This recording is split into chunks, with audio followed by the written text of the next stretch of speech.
Bonsoir à tous, Monsieur le recteur, chers amis des débats de l'ULB. Je dois tout d'abord vous dire que vous n'êtes pas raisonnable, parce que dès que vous voyez qu'on va parler d'amour, tout le monde accourt pour savoir ce qu'on va raconter. Et vous pensez qu'on va vous révéler les secrets des mystères de la vie. Mais puisque s'il est vrai, comme on l'espère tous, que l'amour est plus fort que la mort, alors il n'est peut-être pas si déraisonnable de se déplacer pour écouter le point de vue de nos deux éminents spécialistes. Nous avons le plaisir et l'honneur d'accueillir ce soir le philosophe André Comte-Sponville, dont on connaît l'œuvre importante sur la sagesse, sur l'athéisme et sur l'humanisme aussi. Il est pétri de culture grecque, mais il est en même temps capable de mettre sa grande érudition au service des questions de société les plus délicates. Cela fait quelque temps qu'André Comte-Sponville s'intéresse à l'amour de cette façon, c'est-à-dire d'une façon qui n'est ni triviale ni hermétique. Depuis le sexe ni la mort, en passant par l'amour comme des bêtes, il interroge les catégories grecques de l'éros, de la philia et de l'agapé. Il se demande, et finalement il nous demande, s'il faut vraiment choisir entre une attirance physique qui ne serait qu'une chimère ou un feu de paille, sans lendemain, et un amour construit dans la sagesse qui fait de la connaissance de l'autre le critère de sa réussite. Pour lui donner la réplique, nous avons invité l'ethnopsychiatre Philippe Wojcik. Son expérience de clinicien, mais aussi des terrains multiculturels, l'ont conduit à adopter un point de vue original sur l'amour comme phénomène de société. Il nous dira que la rencontre amoureuse est un trauma.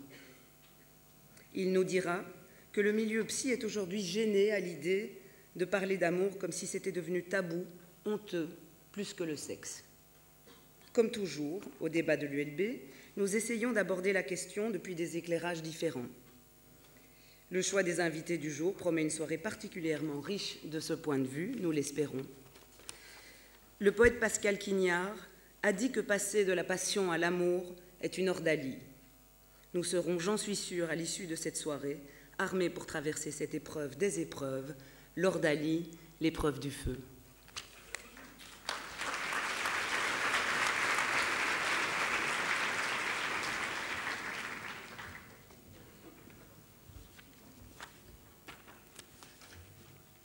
Bien, bonjour à tous. Nous allons parler d'amour et de sexualité et d'amour, donc on a mis l'amour d'abord, c'est-à-dire de deux choses différentes, malgré tout. Quand l'ULB m'a lancé cette invitation, en me demandant un thème, je venais de publier un livre qu'Emmanuel Damplon vient d'évoquer, Le sexe ni la mort, où les questions en effet et d'amour et de sexualité, et donc j'ai proposé comme thème l'amour et la sexualité. Maintenant, devant en parler en 30 minutes, puisque c'est ce qui m'a été demandé, j'avoue regretter un peu d'avoir proposé deux sujets au lieu d'un seul. Parce que 30 minutes sur l'amour, c'était déjà très court, 30 minutes sur la sexualité, ça ne l'était guère moins, mais 30 minutes sur l'amour et la sexualité, c'est une espèce de gageure impossible. Mais on va essayer quand même. D'abord pour rappeler qu'en effet, l'amour et la sexualité, ce sont deux choses différentes. Alors qu'on peut vivre ensemble, fort heureusement, c'est peut-être même ce qu'on peut vivre de meilleur. Mais justement, s'il est tellement bon de vivre ensemble et l'amour et la sexualité, c'est que justement, ce sont deux choses différentes dont la rencontre ne va pas de soi. Parce qu'en fin d'évidence, on peut faire l'amour avec quelqu'un dont on n'est pas amoureux, même avec quelqu'un qu'on n'aime pas spécialement, ça peut arriver. Et a fortiori, on peut être amoureux de quelqu'un avec qui on ne fait pas l'amour. Voire être amoureux de quelqu'un qu'on ne désire pas spécialement. L'amour et la sexualité sont deux choses différentes. Je n'irai pas jusqu'à dire que ce sont deux choses opposées. Mais elles le sont malgré tout, au moins en une dimension. C'est que l'amour est un sentiment singulier quant à son objet. Je dirais même singularisant. C'est-à-dire que lorsqu'on est amoureux, là je parle ici de l'amour-passion, je reviendrai sur cette différence tout à l'heure entre l'amour-passion et l'amour-action. Mais quand on est amoureux, sauf de très rares exceptions, on est amoureux que d'une seule personne, qu'on aime précisément parce qu'elle est différente de toutes les autres, qu'on aime dans sa singularité. Alors que le désir sexuel, lui, au contraire, peut être tout à fait, non pas singulier, mais général en quelque chose, indéterminé. Le même homme ou la même femme qui n'est amoureux que d'une seule personne peut, se promenant dans les rues de Bruxelles, croiser plusieurs femmes, plusieurs hommes, qu'il ou qu'elle trouvera tout à fait désirables. Et non seulement la singularité de la passion amoureuse s'oppose à la généralité du désir sexuel, mais je dirais qu'en quelque chose, être amoureux, c'est forcément élever l'autre sur une espèce de piédestal, l'élever au pinacle. Alors que dans la rencontre sexuelle, je ne parlerai pas d'abaissement, mais il y a quelque chose comme une profanation. Parce qu'au fond, la sexualité nous confronte à notre dimension la plus animale. L'amour nous confronte à notre dimension la plus humaine, peut-être la plus élevée. La sexualité nous confronte à notre dimension la plus animale. Et de ce point de vue, je crois qu'il faut éviter, comme l'ont fait beaucoup de nos contemporains, de tomber d'une erreur dans une autre. S'agissant de la sexualité, il me semble en effet que nous sommes souvent tombés d'une erreur en une autre. Alors la première erreur a duré 20 siècles d'Occident chrétien, pour le dire très vite, c'est ce que j'appellerais la diabolisation. Pendant 20 siècles d'Occident chrétien, on nous a habitués à penser que le sexe, c'était mal. C'était un péché. Péché véniel entre époux, précisait saint Augustin. Vous dites, mais quand même, il faut bien faire des enfants, oui. Alors pour saint Augustin, on a le droit de faire l'amour exclusivement pour faire des enfants. Mais deux époux qui font l'amour pour autre chose que faire des enfants commettent, disait saint Augustin, père de l'Église, un péché véniel, mais un péché. S'ils ne sont pas mariés, c'est un péché mortel, évidemment. Donc on a considéré pendant 20 siècles que le sexe était mal, que le sexe était un péché. C'est évidemment une erreur dont nous sommes heureusement sortis alors, au fil des siècles, mais spectaculairement au XXe siècle, notamment dans la deuxième moitié du XXe siècle. Sauf que ça a été parfois pour tomber presque aussitôt dans une autre erreur opposée, qui n'était plus la diabolisation de la sexualité, mais la banalisation de la sexualité. Nous sommes tombés de la diabolisation à la banalisation, autrement dit, certains se sont mis à croire que non seulement le sexe, c'était pas mal, c'était pas un péché, mais qu'au fond, le sexe, c'était un loisir innocent, que faire l'amour, c'était à peu près comme boire un verre d'eau, peut-être un verre de vin. Bien évidemment, je n'en crois rien. Parce que pénétrer le corps de l'autre ou se laisser pénétrer par le corps de l'autre, ça ne peut jamais être tout à fait anodin. Parce que la rencontre sexuelle, dans ce qu'elle a de tellement fort, de tellement troublant, de tellement intime, ne peut pas être comparée à je ne sais quel loisir ordinaire. Je dirais même, au fond, qu'il y a une espèce de tension qui demeure entre la sexualité et la morale. Et c'est ça que certains 68ards ont voulu oublier avant finalement de le redécouvrir. Quelle tension! Au fond, c'est que la morale nous demande de traiter toujours l'autre avec respect, de prendre acte de sa dignité d'être humain, de le traiter toujours comme une fin, disait Kant, jamais seulement comme un moyen. Et évidemment, moralement, c'est vrai. Sauf que sexuellement, traiter l'autre, non pas comme une fin, mais comme un moyen de plaisir, non pas prendre acte de sa dignité d'être humain, mais en quelque chose profaner cette dignité. Non pas peut-être lui manifester toujours du respect, mais parfois de l'irrespect, c'est peut-être pas moral, mais reconnaissons que sexuellement, ça peut faire partie du plaisir de la chose. Et mon idée, pour tout vous dire, c'est que cette tension entre la morale et la sexualité rend la première plus nécessaire, la morale, et l'autre plus troublante et plus délicieuse.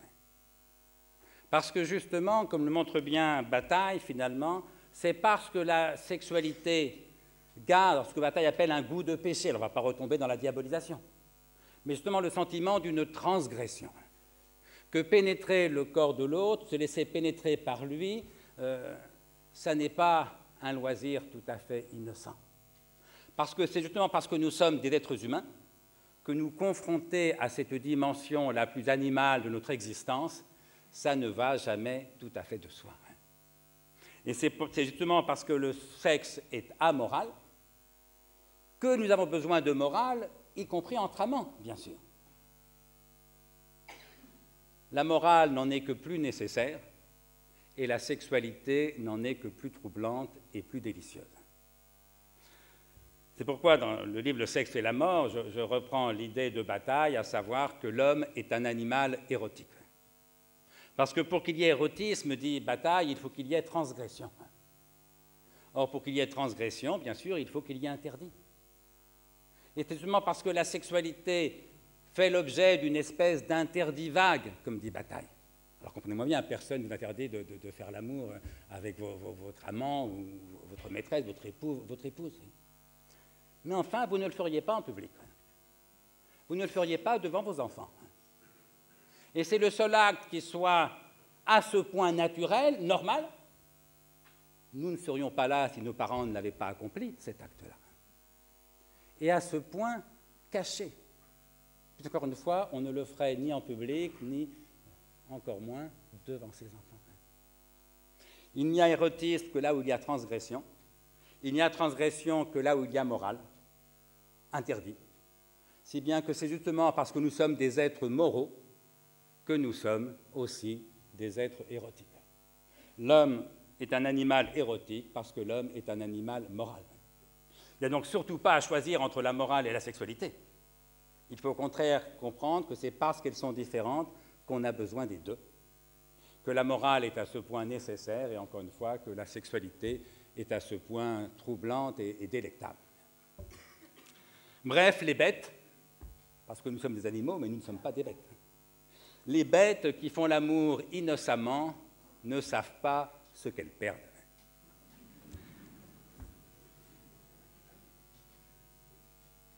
Alors, venons-en rapidement à l'amour.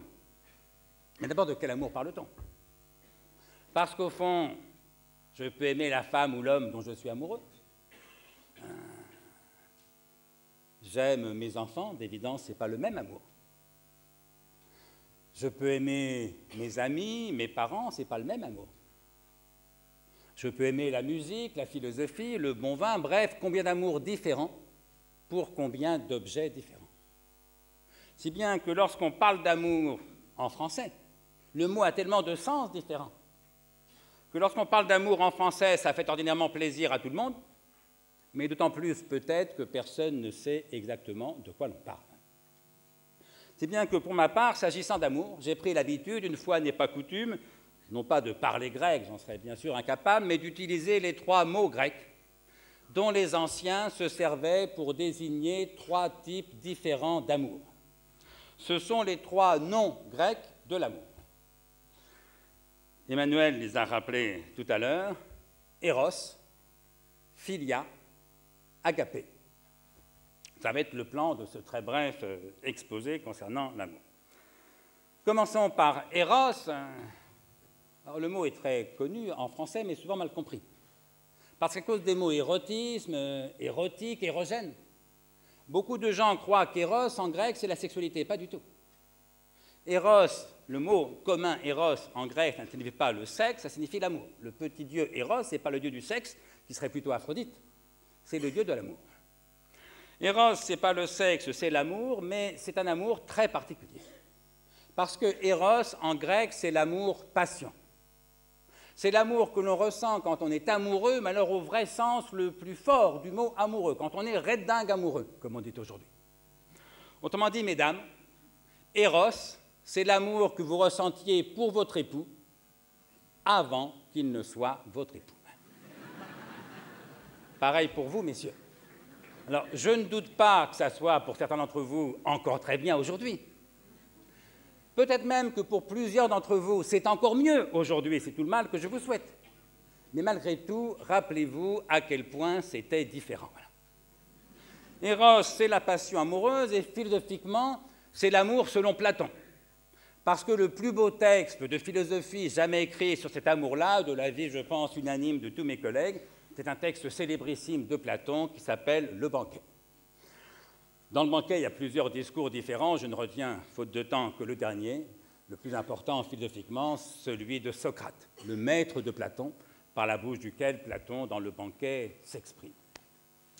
C'est Socrate qui nous dit la vérité sur l'amour, vérité qu'une femme, Diotime, lui a enseignée, et qui tient en une double équation. Ce que Socrate nous apprend sur l'amour, c'est que l'amour est désir et le désir est manque. L'amour est désir et le désir est manque. Et Platon enfonce le clou en écrivant « Ce qu'on n'a pas, ce qu'on n'est pas, ce dont on manque, voilà les objets du désir et de l'amour. » Ce qu'on n'a pas, ce qu'on n'est pas, ce dont on manque, voilà les objets du désir et de l'amour.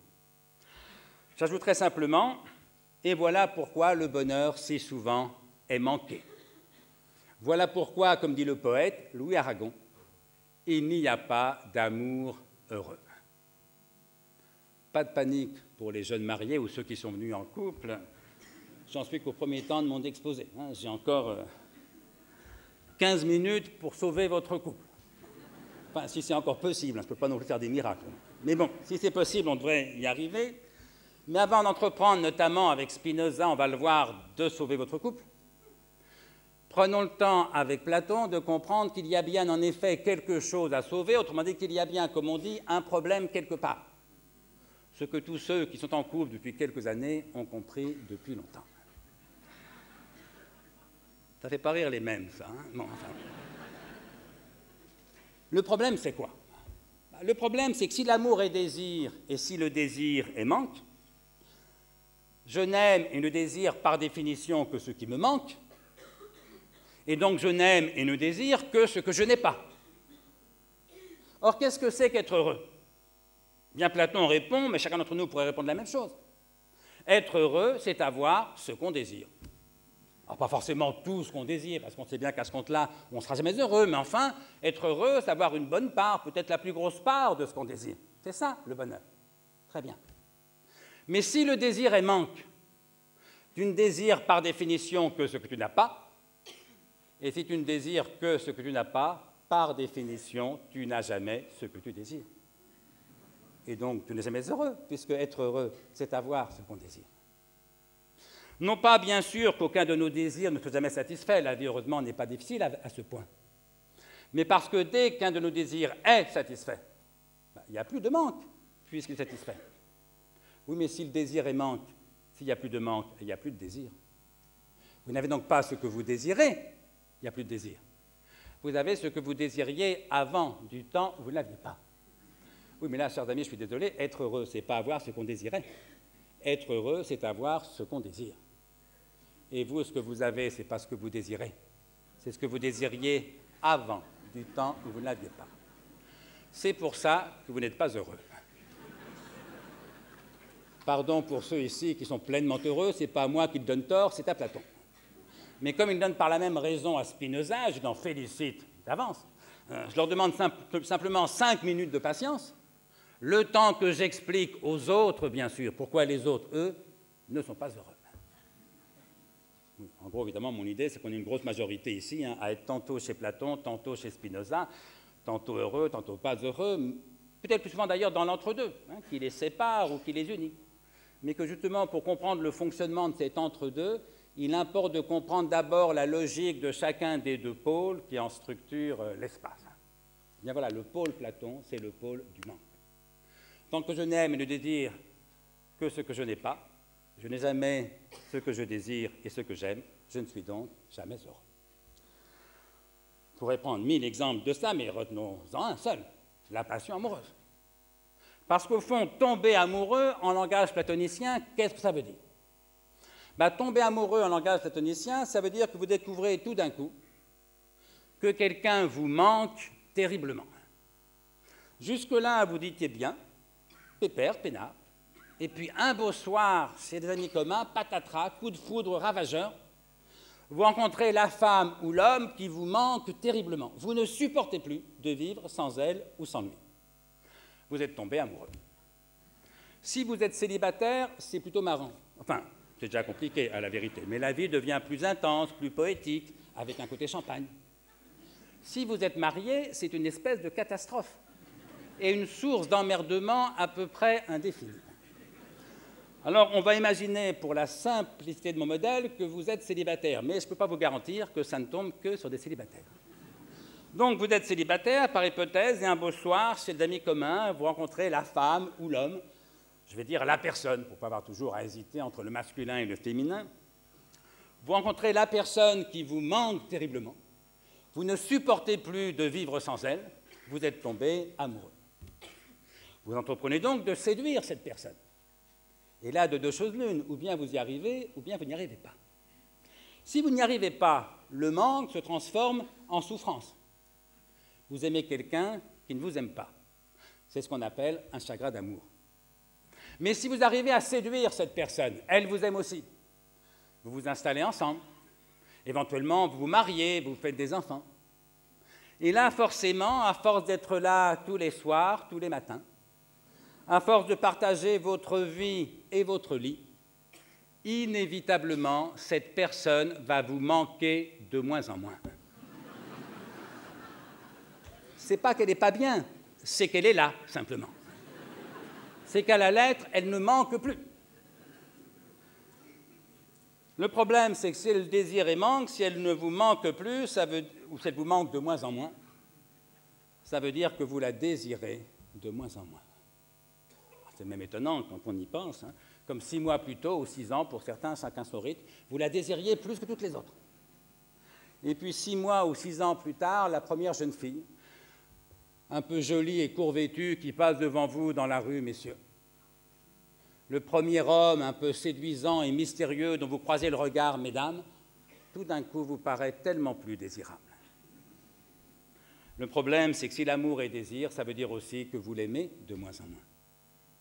Et vous êtes marié depuis 6 mois ou 6 ans, et un beau soir ou un triste matin, vous vous demandez, mais au fond, est-ce que je suis toujours amoureux d'elle? Est-ce que je suis toujours amoureuse de lui? La réponse est non. Sinon, vous ne vous poseriez pas la question. Attention, ça ne veut pas dire que vous ne l'aimez plus. Ça ne veut pas forcément dire que vous ne l'aimez plus. Ça veut dire que vous ne l'aimez plus comme ça. Vous n'êtes plus dans le manque. Vous n'êtes plus chez Platon. Vous n'êtes plus amoureux au vrai sens qu'avait le mot amoureux 6 mois ou 6 ans plus tôt, quand vous avez dit à votre meilleur copain ou copine « je suis tombé amoureux ». Et là, vous n'avez plus qu'un seul choix, pour le dire très vite, soit vous allez tomber de Platon en Schopenhauer, et ça fait mal, évidemment. Alors, pour ceux qui n'ont pas lu Schopenhauer, on va dire que vous allez tomber d'Aragon en Michel Houellebecq. C'est pareil, sauf que ça fait encore plus mal, mais c'est pareil parce que Schopenhauer est le maître à penser du romancier talentueux, par ailleurs, Michel Houellebecq. Pourquoi Schopenhauer? Parce que Schopenhauer écrit, je dis toujours que c'est la phrase la plus triste de toute l'histoire de la philosophie. Alors, quand je souffre du manque, c'est ce que Schopenhauer, comme tout le monde, appelle la souffrance. Mais quand il n'y a plus de manque, il n'y a plus de souffrance. Ce n'est pas le bonheur, il n'y a plus de désir. Je ne peux pas voir ce que je veux dire, il n'y a plus de désir. Ce n'est pas le bonheur, ce n'est pas le malheur, c'est ce que Schopenhauer appelle l'ennui. L'ennui. Et la phrase la plus triste de toute l'histoire de la philosophie, écrite donc par Schopenhauer, est la phrase suivante. Schopenhauer écrit « Ainsi toute notre vie oscille comme un pendule, de droite à gauche, de la souffrance à l'ennui. » Fin de citation.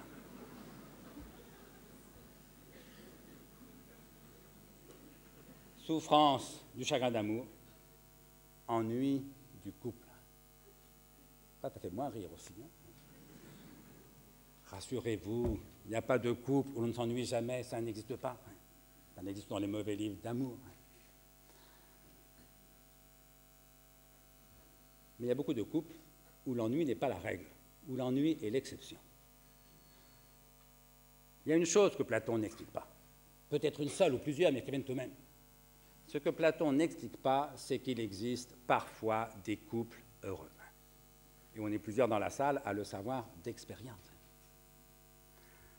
Oui, un couple, ce n'est pas un couple où l'on ne s'ennuie jamais, arrêtez de rêver. Un couple heureux, c'est un couple où l'on s'ennuie beaucoup moins à deux que tout seul. C'est déjà pas mal. Mais un couple vraiment heureux, c'est un couple où l'on s'ennuie beaucoup moins à deux qu'avec tous les autres. Et ça, croyez-moi, c'est franchement délicieux. Et comme ça, Platon est incapable de le comprendre, qu'il existe des couples heureux.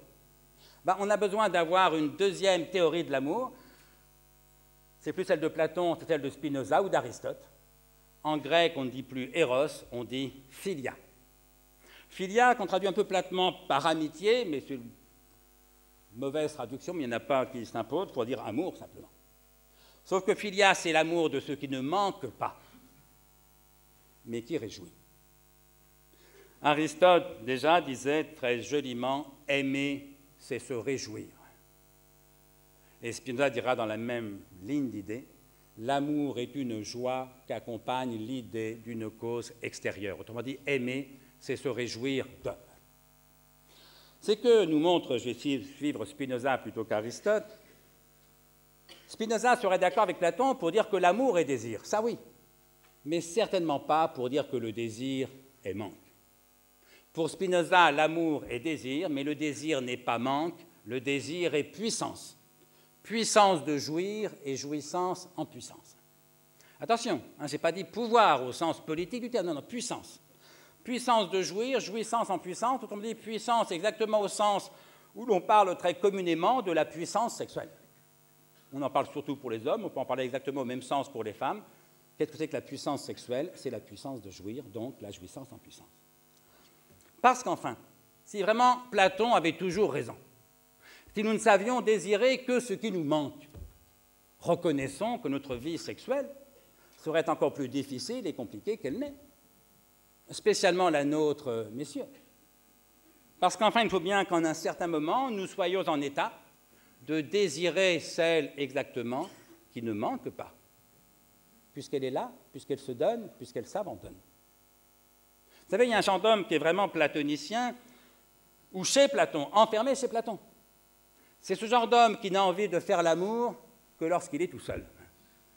Alors là, il n'y a pas de problème, il a des tas de désirs, de fantasmes, d'érections. Sauf que dès qu'une femme est là et se donne, il n'y a plus personne. C'est ce qu'on appelle un impuissant ou un moment d'impuissance. Ce qui est assez par différence quelle est la vérité du désir sexuel, qui n'est pas le manque, comme le veut Platon, mais la puissance, comme le veut Spinoza. Le désir n'est pas manque, mais puissance. L'amour n'est pas manque, l'amour est joie. Un exemple.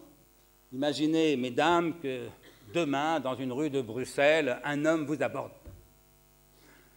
Un homme que vous ne connaissez pas, qui n'est pas votre mari, sinon c'est pas drôle, mais assez bien fait de sa personne, vous aborde et vous dit, citant Spinoza, Madame, mademoiselle, je suis joyeux à l'idée que vous existez. Parce que dire que l'amour est une joie qui accompagne l'idée d'une cause extérieure, ça veut dire que aimer, dire à quelqu'un qu'on aime, c'est dire je suis joyeux à l'idée que tu existes. Donc un spinoziste apparent vous aborde dans la rue et vous dit Madame, mademoiselle, je suis joyeux à l'idée que vous existez. Qu'est-ce que vous allez lui répondre? Vous lui répondez, écoutez, cher monsieur, ça me fait plaisir. Non, c'est vrai, vous me dites que vous êtes joyeux à l'idée que j'existe, vous le constatez dès 18, j'existe en effet, tout va bien. Au revoir, monsieur. Mais vous connaissez les hommes, il va essayer de vous retenir. Il va vous dire, attendez, ne partez pas, je veux que vous soyez à moi. Oh là là, mon pauvre monsieur, c'est complètement différent. Relisez Spinoza. L'amour est une joie qu'accompagne l'idée d'une cause extérieure. Vous êtes d'accord? Oui. Mais alors, qu'est-ce qui vous réjouit en vérité? Et donc, qu'est-ce que vous aimez, au fond? Est-ce que ce qui vous réjouit, c'est l'idée que j'existe, comme j'avais cru le comprendre d'abord? Auquel cas, je vous accorde que vous m'aimez, je m'en réjouis et je vous dis au revoir. Ou bien, est-ce que ce qui vous réjouit, c'est l'idée que je sois à vous, comme je crains de le comprendre à présent? Auquel cas, ce que vous aimez, ce n'est pas moi, c'est la possession de moi. Et donc, mon pauvre monsieur, vous n'aimez que vous. Et ça ne m'intéresse pas du tout. Au revoir, monsieur. Alors là, vous l'aurez quand même déstabilisé. En gros, il y a deux possibilités. Soit il se dit, merde, une intello, je me casse. Sincèrement, ce n'est pas le moins probable. Mais ce n'est pas grave, ça prouve qu'il n'avait rien dans la tête. Soit il se dit, celle-là, elle n'est vraiment pas comme les autres, il me la faut absolument. Bref, il s'accroche. Mais vous l'aurez déstabilisé, il va se mettre à bafouiller, il va vous dire, écoutez, je ne sais plus, je suis amoureux. Quoi? Vous pourriez lui dire, mais mon pauvre monsieur, c'est bien ce que je me tue à vous expliquer. Vous êtes amoureux. Enfin, vous êtes en manque. Vous êtes chez Platon. Voilà. Mais enfin, on a assez vécu, vous comme moi, pour savoir qu'à supposer que je sois à vos avances, à supposer que je sois tout à vous, comme vous dites, bah forcément, à force d'être tout à vous, je vais vous manquer de moins en moins. Et puis moins qu'une autre, ou moins que la solitude. Est-ce que vous avez envie de revivre ça une fois de plus? Moi, sincèrement, ça ne m'intéresse plus. À moins que vous ne soyez capable d'être spinoziste. Au moins parfois, au moins un peu. À moins que vous ne soyez capable, non pas de désirer ce qui vous manque, mais de vous réjouir de ce qui est. Ah, ça pourrait éventuellement m'intéresser. Écoutez, réfléchissez-y, voici mon numéro de téléphone. Ça, c'est s'il est vraiment bien. Bien sûr, je force le trait, j'ai peu de temps, je caricature. Mais vous voyez la différence qu'il y a entre désirer ce qui manque, et donc s'ennuyer dès que ça ne manque plus, et se réjouir de ce qui est. Aimer, au sens le plus fort du terme, notamment dans une vie de couple. Je ne reproche rien à ceux qui viennent de tomber amoureux. Vous n'en faites pas, ça passera, c'est très bien comme ça, profitez-en. Il n'y a rien de plus bête que d'être contre la passion. C'est idiot quand elle est là, ça ne sert à rien. Et c'est encore plus idiot quand elle n'y est pas, par définition.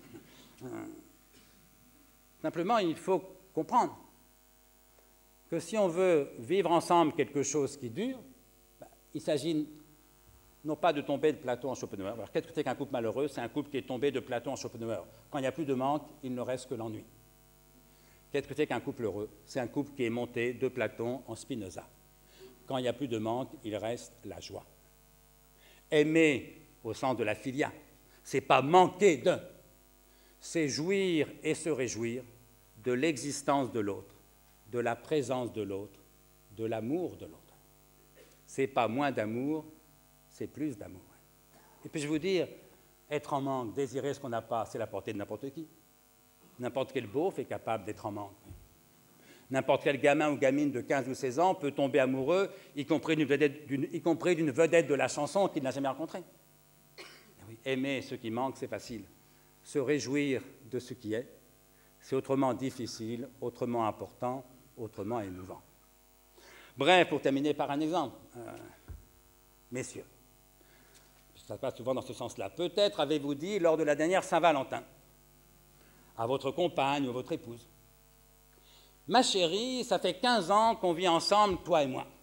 Eh bien, tu vois, depuis 15 ans, je suis aussi amoureux de toi qu'au premier jour. C'était gentil. Non, c'est vrai, d'abord, c'était bien d'avoir pensé à la Saint-Valentin, c'était gentil de lui dire ça plutôt qu'une vacherie. Le seul problème, bien sûr, c'est qu'évidemment, c'était faux. Vous n'espérez pas qu'elle vous a cru, quand même. Elle a bien vu la différence, elle. C'était un gentil mensonge, voilà. Mais vous savez, dans un couple, un mensonge, même gentil, c'est toujours un peu embêtant, inquiétant. Parce qu'elle est savoir où s'arrête la gentillesse et où commence la lâcheté. Surtout lorsqu'il s'agit d'un homme, chez qui ces deux traits de caractère, gentillesse et lâcheté, sont tellement proches qu'ils sont à peu près indiscernables. Alors faites-moi plaisir, messieurs, plutôt faites-lui plaisir. Lors de la prochaine Saint-Valentin, dites plutôt à votre épouse, à votre compagne, donc vous avez 11 mois pour rendre le propos crédible. Lors de la prochaine Saint-Valentin, dites plutôt à votre compagne, ma chérie, ça fait 16 ans qu'on vit ensemble, toi et moi. Eh bien, tu vois, depuis 16 ans, la principale cause de joie dans ma vie, c'est que tu existes et que tu es ma femme. Parce que là, vous avez une chance de lui faire une déclaration au moins possiblement vraie. Et autrement émouvante, encore une fois, que de faire semblant absurdement de manquer, de celle qui d'évidence ne vous manque pas, puisqu'elle vous fait ce cadeau bouleversant depuis 15 ou 16 ans de partager votre vie.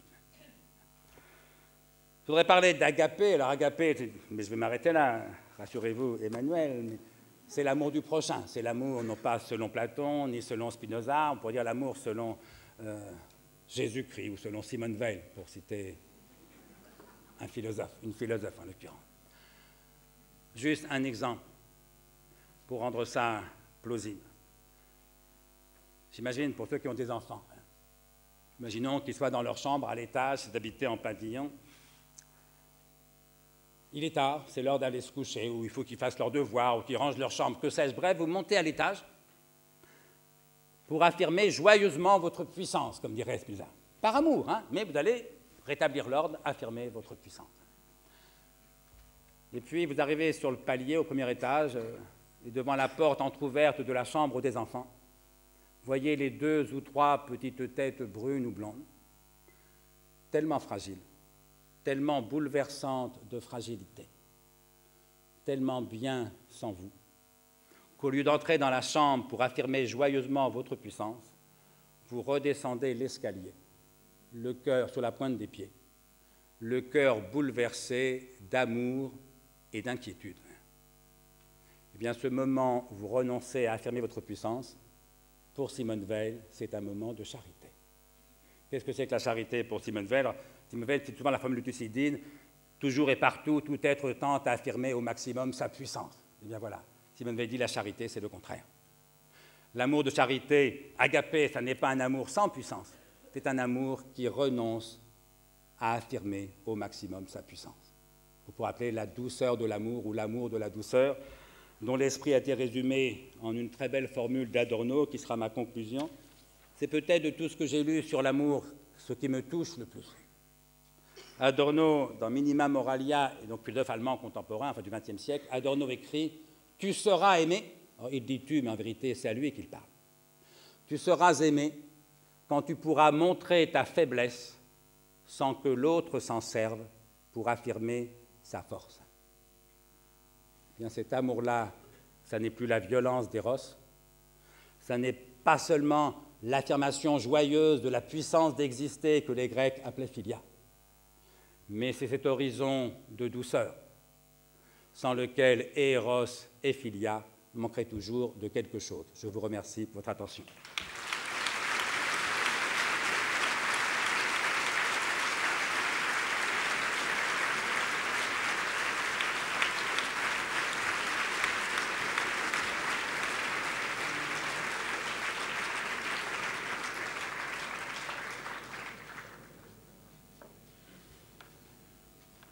Je pense que je vais d'abord assurer à André Comte-Sponville, la sexualité n'est absolument pas banalisée, sinon je serai au chômage, ainsi que mes confrères. Voilà. Alors, c'est vrai que pendant 20 siècles à peu près, on a séparé l'amour de la sexualité. La sexualité, ça servait juste à fabriquer des enfants. Et je pense qu'il n'y a que depuis quelques décennies qu'on se marie par amour. Mais la conséquence, je dirais, ça ne concerne pas uniquement la question du couple, ça concerne surtout les enfants. À partir du moment où les couples peuvent être ensemble par amour, apparaît peut-être je me trompe, j'en sais rien, la notion d'amour des enfants. Et ça, je pense que c'est une révolution assez importante. Le fait de faire des enfants par la sexualité donnait déjà une notion d'éternité, hein, la notion de temps était tout à fait transformée par rapport à ça. Le fait que l'amour des enfants se mette à exister, ça permet aussi de voir une autre vision du futur, c'est-à-dire d'avoir une préoccupation pour le futur des enfants, avec même une préoccupation de type écologique. Quelle terre nous laisserons à nos enfants? Donc je pense que la principale révolution, c'était vraiment par rapport à l'amour du couple qui donne l'amour des enfants. Alors, je voudrais encore démentir peut-être un petit peu André Comte-Sponville. C'est vrai qu'il connaît probablement des couples très heureux. Par rapport à la sexualité, je vous raconterai ma première expérience médicale le jour où j'ai eu mon diplôme. je me suis donc inscrit dans un service d'urgence et les premières personnes qui m'ont appelé en urgence, c'était un couple. On m'a téléphoné parce que l'épouse faisait une décompensation cardiaque, le cœur avait lâché. Et donc je me ramène chez eux et je vois un couple de 84 et 79 ans, en pleine forme à part la madame qui avait son problème cardiaque. Et en fait, ce qui s'est passé, c'est que chaque fois qu'ils faisaient l'amour, elle faisait une décompensation cardiaque. Et donc le service d'urgence où j'étais affilié a été appelé tous les 3-4 mois. En fait, heureusement, elle habitait à quelques centaines de mètres d'un hôpital universitaire. Et puis, bon, l'année d'après, elle a quand même décédé. Donc, pour commencer ma pratique médicale, c'était quand même pas mal. C'était très rassurant sur l'avenir du couple, pas uniquement du point de vue affectif, mais du point de vue sexuel. C'est peut-être rare, mais enfin, ça existe. Alors, pour parler des shows psy, moi, je prendrais une phrase de W.C. Field, qui était un acteur comique américain des années 20, et qui a dit ceci, il a dit « Le cerveau humain est composé de 80% d'eau. Les 20% restants, c'est pour les psychiatres. » Donc, nous allons donc parler un petit peu des 20% restants. C'est vrai que dans la littérature psychiatrique ou psychologique, le mot amour apparaît de temps en temps. Malheureusement, mon expérience clinique montre que lorsque nous nous réunissons pour discuter de nos patients, le terme amour n'existe pratiquement pas. Il est éventuellement remplacé par le mot d'affectif, mais le mot amour est très très peu prononcé. Allez savoir pourquoi. Vous allez voir aussi tout à l'heure qu'on va passer de la notion d'émotion, que nous connaissons aussi dans notre domaine, à la notion de sensation qui est un petit peu moins connue, ou un peu moins reconnue en tout cas dans notre métier. Un autre terme qui me perturbe très fort depuis pas mal d'années, je travaille aussi avec les enfants, c'est le terme de trouble de l'attachement. Alors, lorsqu'on regarde la définition du mot amour au dictionnaire, on voit que c'est attachement et affection. Mais malheureusement, dans le milieu psy ou pédopsie que je fréquente, on ne parle que du terme de trouble de l'attachement. On parle très rarement, en tout cas dans les réunions de psy, peut-être qu'ailleurs ça se fait, de l'amour entre parents et enfants. Et puis attachement, moi ça me fait penser à l'anglais. Attachment, c'est pièce jointe. Donc ça veut dire quoi? Que le bébé serait une pièce jointe de la maman? Enfin, quelque chose comme ça, mais c'est un peu ce que je ressens. Les psys ont inventé aussi quelques stades du développement de l'enfant. Nous connaissons le stade anal, le stade oral, le stade phallique ou génital, mais je pense que pendant très longtemps, les psys ont inventé, sans le savoir, un autre stade, qui est le stade platonicien, et probablement que beaucoup de psys sont restés bloqués à ce stade platonicien. C'est-à-dire que dans le milieu psy, il y a une espèce d'obsession par rapport à la notion de manque.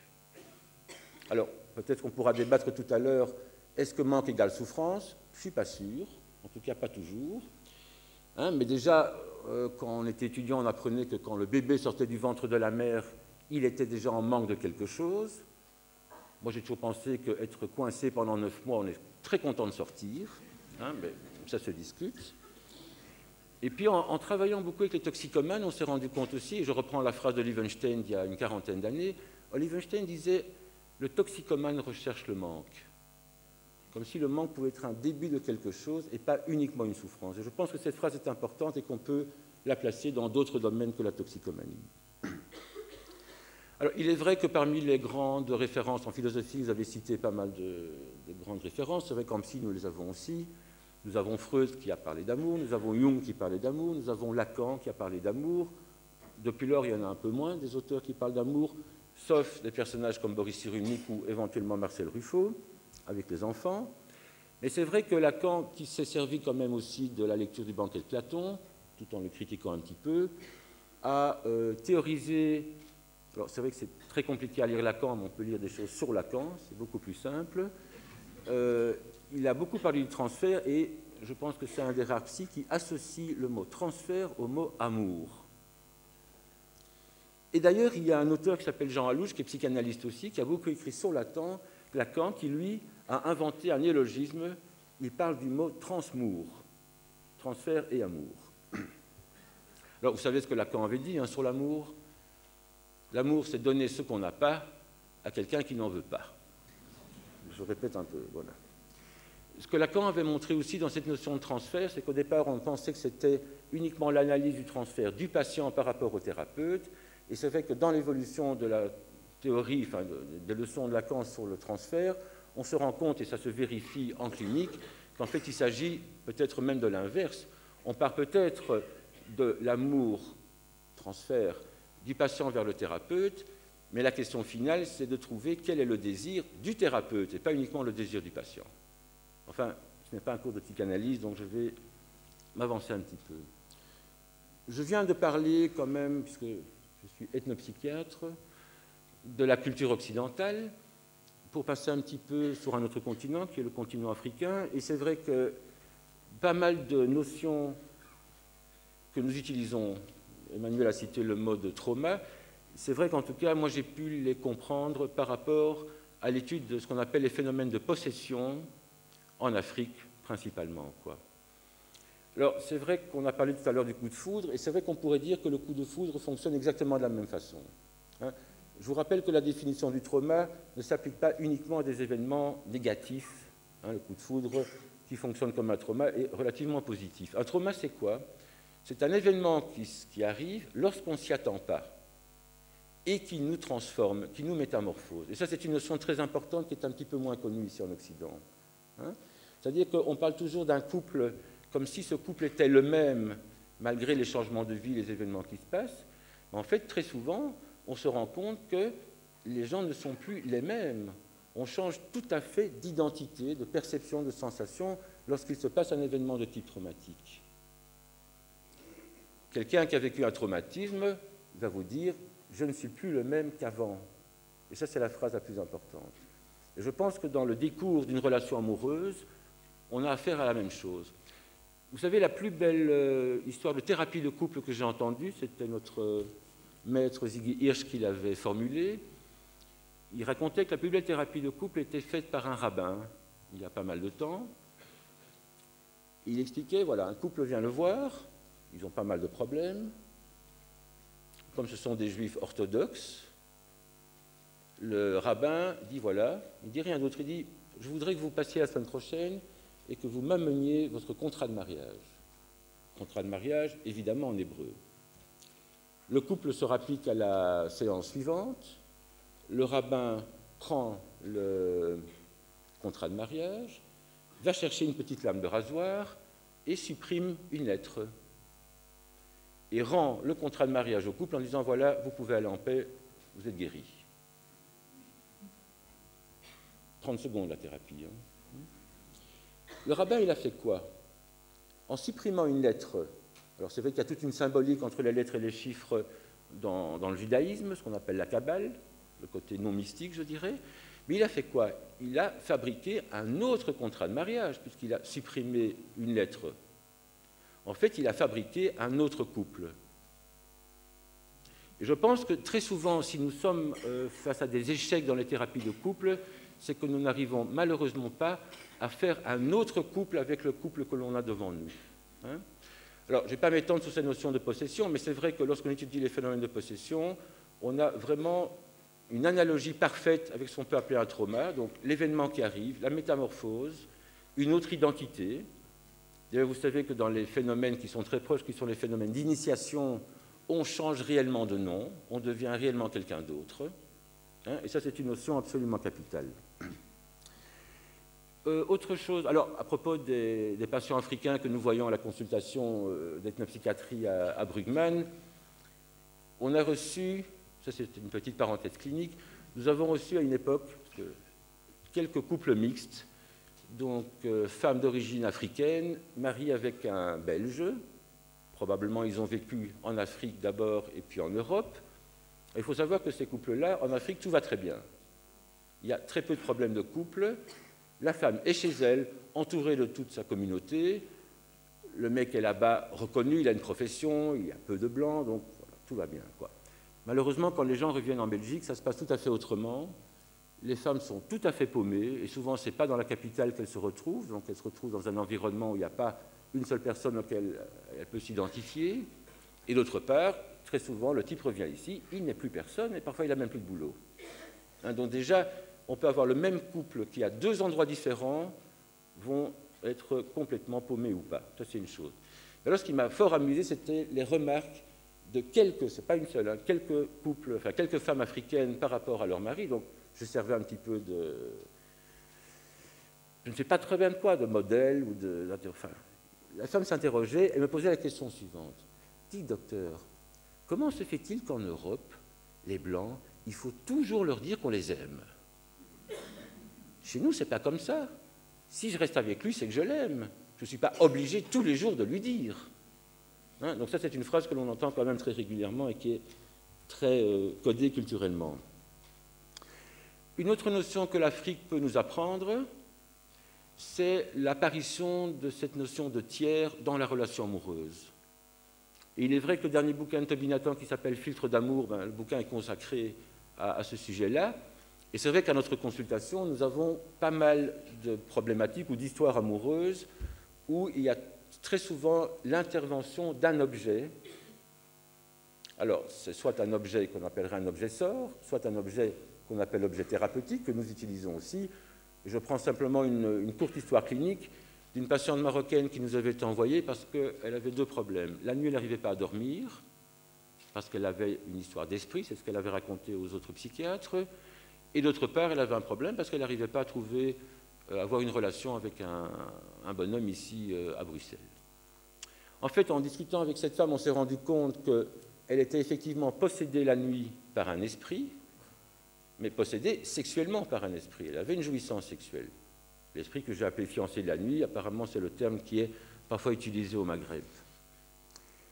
Donc, je passe sur les détails de la consultation, mais c'est vrai que nous avons utilisé l'équivalent d'un objet thérapeutique. Donc, on travaille en groupe de thérapeutes, on lui a donné un objet thérapeutique en faisant une prescription, je dirais, à la marocaine, mais dans deux pensées différentes. Donc, elle peut penser que je lui donne un objet protecteur contre les mauvais esprits. Moi, ce n'est pas du tout ma pensée. Moi, je lui donnais un objet pour qu'elle fasse, disons, un transfert un peu plus massif par rapport à nous, pour, dans un second temps, peut-être nous interposer entre le mauvais esprit et elle. Le résultat des courses, c'est qu'effectivement, en donnant l'objet à cette femme, depuis la consultation, elle n'avait plus aucun problème de sommeil, sauf la veille de la consultation. Je pense qu'il devait y avoir une rivalité entre les thérapeutes et son fiancé de la nuit, ça c'est une chose. Mais chose extraordinaire, c'est qu'elle est revenue à la consultation suivante, elle-même avec un objet. Donc on lui demande, c'est quoi cet objet? Elle dit, ben voilà, je l'ai trouvé l'autre jour sur mon matelas. Alors la question qu'on lui pose, c'est, mais qui a accès à votre chambre pour déposer l'objet? Elle a répondu, seule ma mère a la clé de ma chambre. Question suivante, pourquoi votre mère a-t-elle mis un objet sous votre matelas? Ça fait 10 ans qu'elle veut que j'épouse le cousin au Maroc et je n'ai pas envie. Donc c'est un exemple peut-être assez simple qui montre l'intervention des objets d'un tiers, mais je rappelle aussi que dans notre culture, nous avons la même chose. Une très bonne manière d'être un petit peu moins déprimé lors des ruptures amoureuses ou les problèmes de couple, c'est de nommer un tiers. Et c'est d'ailleurs ce que Georges Brassens a fait pour une de ses chansons, où il dit qu'il y a des jours où Cupidon s'en fout. Donc il a introduit lui-même cette notion de tiers. Alors pour terminer, je voudrais changer de continent et parler un petit peu de l'Inde, parce que j'ai été amené à fréquenter, en tout cas par la lecture, un personnage que André Comte-Sponville connaît bien, qui s'appelait Swami Prajnanpat. Ce n'était pas son vrai nom, le type était au départ physicien, il avait lu Freud. Alors c'est vrai que je n'ose pas prononcer le mot de maître ou de gourou, parce que je pense que dans l'hindouisme, nous n'avons pas, il n'y a pas ce genre de notion. Enfin, c'est quand même un maître à penser. Alors, je voudrais citer le personnage. Pourquoi? Parce qu'en fait, je pense qu'à ce moment-là, en étudiant un petit peu les philosophies hindouistes, on passe de la notion d'émotion qui est très connue chez nous à la notion de sensation. Alors, je voulais lire, pour terminer, deux petits textes qui sont liés à ça, donc dans son enseignement, et ça rejoint ce qu'on a entendu tout à l'heure. Dans un des livres d'Arnaud Desjardins, qui lui a connu personnellement Swami Prajnanpat, il y a une petite histoire que je trouvais assez sympathique. On parle d'un disciple qui vient le voir, et il dit ceci, Swamiji, Swami, I love a girl, j'aime une femme, et je ne peux pas vivre sans elle. L'autre répond, very nice. Et comment elle est cette femme? Elle est brune? Je ne sais pas, Swamiji. Elle est grande ou petite? Je ne sais pas, Swamiji. Elle a quel âge? Je ne sais pas, Swamiji. Mais elle existe, cette femme. Mais je ne sais pas, Swamiji. Mais je sais que je ne peux pas vivre sans elle. Et alors, pour terminer, j'ai un autre petit texte d'un certain André Comte-Sponville. Je pense que dans ce petit texte, vous parliez de ce qu'on pourrait appeler quelque chose de proche de l'éveil. Et moi, j'ai l'impression que dans ce texte, on peut trouver un équivalent d'un état amoureux. Peut-être qu'on pourra en débattre tout à l'heure. Donc, le philosophe raconte. Je devais avoir 25 ans. Je me promenais avec des amis la nuit dans une forêt. Nous étions 4 ou 5. Plus personne ne parlait. Tout à coup, voilà une expérience que je n'avais jamais vécue. C'était quoi cette expérience? C'était un certain nombre de mises entre parenthèses. Mises entre parenthèses du temps, c'est ce que j'appelle l'éternité. Tout à coup, il n'y avait plus le passé, le présent, l'avenir. Il n'y avait que le présent. Là où il n'y a plus que le présent, ce n'est plus du temps, c'est l'éternité. Mise entre parenthèses du manque. Tout d'un coup, et sans doute pour la première fois de ma vie, plus rien ne me manquait. Mise entre parenthèses du manque, c'est ce que j'appelle la plénitude. Mise entre parenthèses du langage, de la raison du logos, c'est ce que j'ai appelé le silence. Pour la première fois de ma vie peut-être, je n'étais pas séparé du réel par des mots, j'étais de plein pied dans le réel. Mise entre parenthèses de la dualité, à la fois de la dualité entre moi et tout le reste, c'est ce que j'appelle l'unité. J'étais un avec tout. Mise entre parenthèses aussi de la dualité entre moi et moi, entre la conscience et l'ego. Je n'étais qu'une pure conscience sans ego, c'est ce que j'appelle la simplicité. Pour la première fois de ma vie peut-être, et peut-être pour l'une des dernières, je n'avais peur de rien. Ça, c'est une expérience très étonnante. Tout d'un coup, vous n'avez peur de rien. C'est ce qu'on appelle la sérénité. Une mise entre parenthèses du combat. Tout à coup, je n'avais pas à me battre, c'est ce que j'appelle la paix. C'est peut-être la définition de l'état amoureux. Je vous remercie.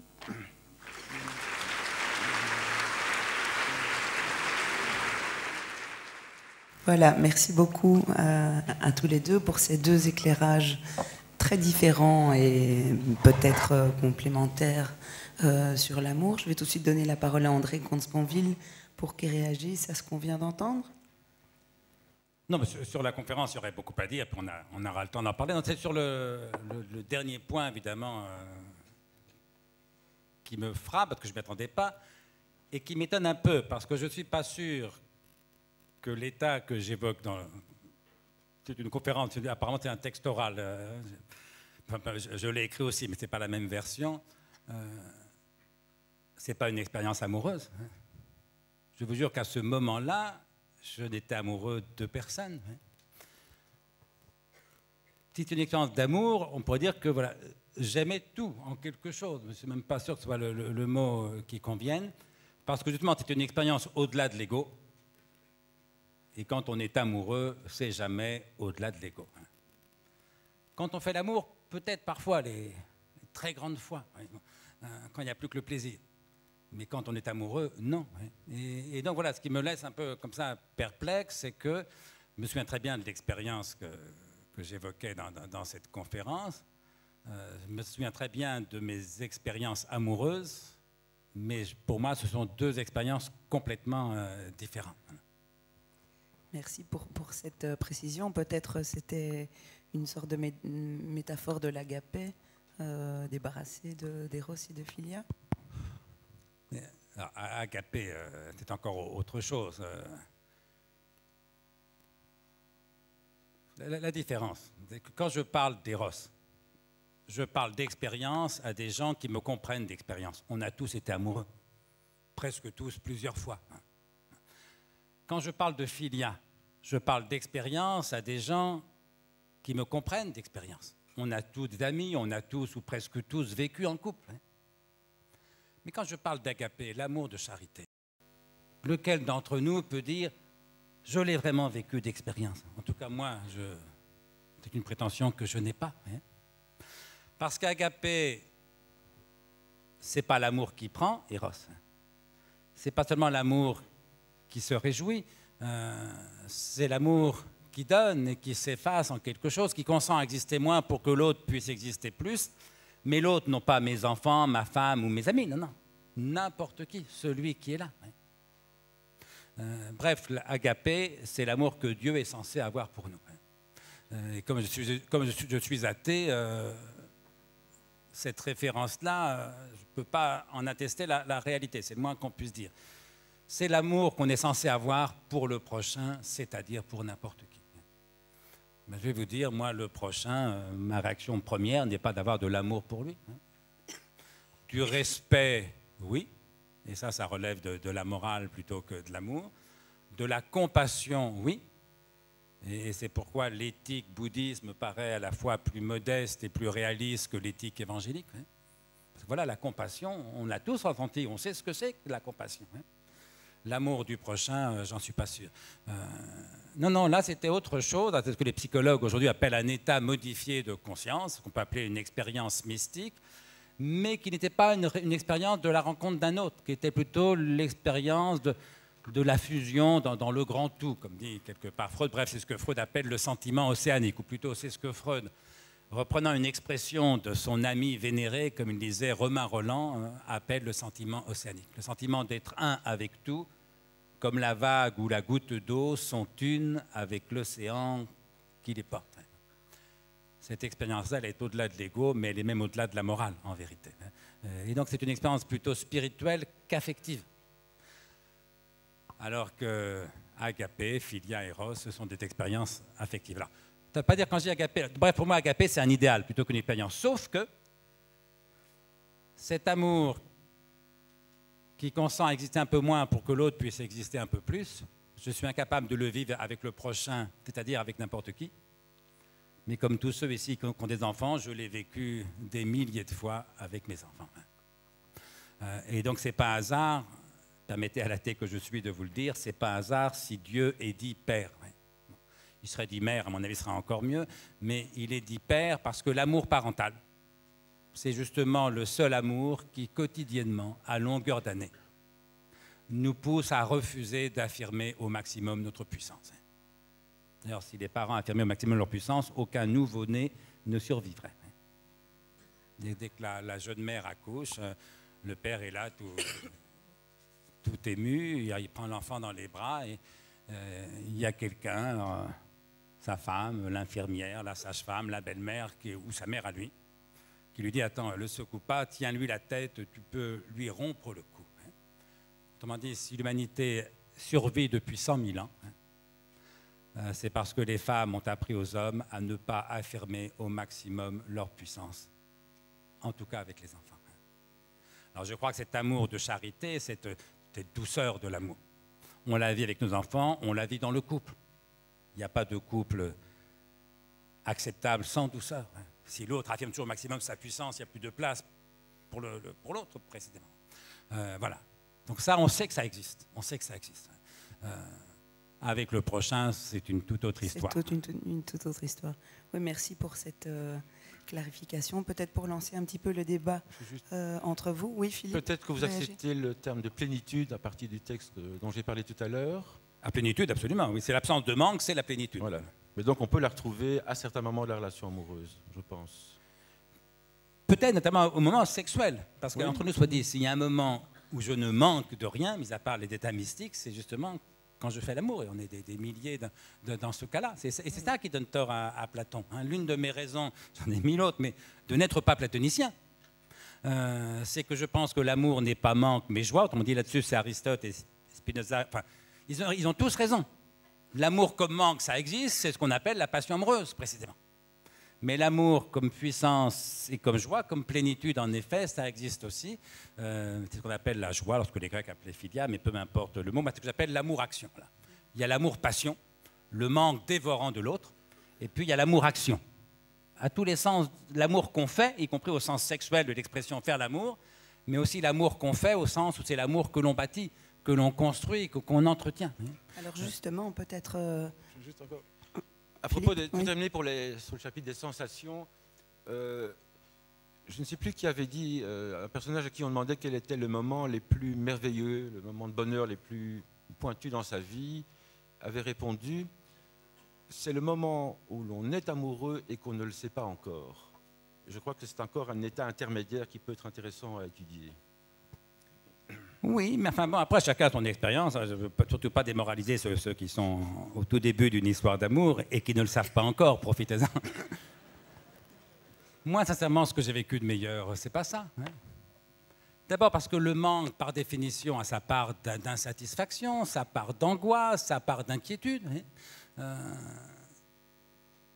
Et puis après, bon, quand les deux amants se retrouvent, comment est-ce qu'ils vont vivre le passage justement de la passion amoureuse dans ses débuts au couple dans la longue durée? Alors vous me direz, on pourrait renoncer au couple. Oui, mais ça voudrait dire quoi? Ça veut dire que vous allez aller de passion amoureuse en passion amoureuse, vous allez tomber amoureux tous les 6 mois. Combien de fois? 10 fois, 20 fois, 30 fois? Ça deviendrait absurde. Hein. Maintenant, je crois qu'il y a en nous, enfin en tout cas en moi, mais en beaucoup d'entre nous, y compris ne tournant passant chez les jeunes d'aujourd'hui, hein, toutes les études qui ont été faites le confirment, il y a le désir de vivre quelque chose à deux, de vivre quelque chose qui dure. Alors, pas forcément toute la vie, après la vie est ce qu'elle est, mais ça peut durer toute la vie. Mais voilà, ce besoin de durer, ce que le poète Paul Éluard appelait le dur désir de durer. Eh bien, il y a aussi un dur désir de durer à deux. Et moi, mes moments les plus heureux, alors pour ce qui me concerne, hein, ce n'est pas les moments où je tombais amoureuse sans en être encore bien conscient. Non, non, c'est des moments de plaisir à deux, et notamment de plaisir sexuel. C'est-à-dire qu'il y a dans la rencontre sexuelle, et surtout quand c'est une rencontre aimante, qu'avons-nous vécu de plus fort? Qu'avons-nous vécu de meilleur? Moi, oui, une nuit en forêt, j'ai vécu quelque chose qui m'a paru plus fort et encore meilleur. Vous voyez, mais rassurez-vous, ça m'est arrivé 3 fois. Hein. Dans toute ma vie, j'ai 62 ans. J'ai fait l'amour beaucoup plus souvent que 3 fois. Et en vérité, s'il fallait choisir entre ne plus faire l'amour et ne plus avoir d'expérience mystique, je continuerai à faire l'amour. Ça met la mystique à sa juste place. Voyez. J'y attache beaucoup d'importance à cette dimension-là. Mais la quotidienneté n'est pas là. Vous savez ce que dit Spinoza, nous sentons et expérimentons que nous sommes éternels. Voilà. 3-4 fois dans ma vie, j'ai senti et expérimenté que j'étais éternel, au sens qu'évoquait le texte que vous avez rappelé. Enfin, il reste des milliers de jours à vivre. Voilà. Et on ne va pas sacrifier la quotidienneté à la nostalgie de l'éternité. Voilà. Il n'y a rien de plus bête que d'espérer l'éternité, sauf peut-être de la regretter. Voilà. Et si on revenait pour tous les deux sur cet amour-action dont vous avez commencé à nous parler, parce que ce qui me frappe, c'est que aucun de vous deux n'en a vraiment parlé, n'a vraiment parlé de la dimension justement du travail de l'amour. C'est-à-dire on a parlé du trauma, de l'événement, de l'état de la passion. Alors on comprend bien qu'il y a quelque chose comme une action, mais de quelle nature est cette action? Est-ce que c'est un travail? Est-ce que c'est un art? Est-ce que ça s'apprend?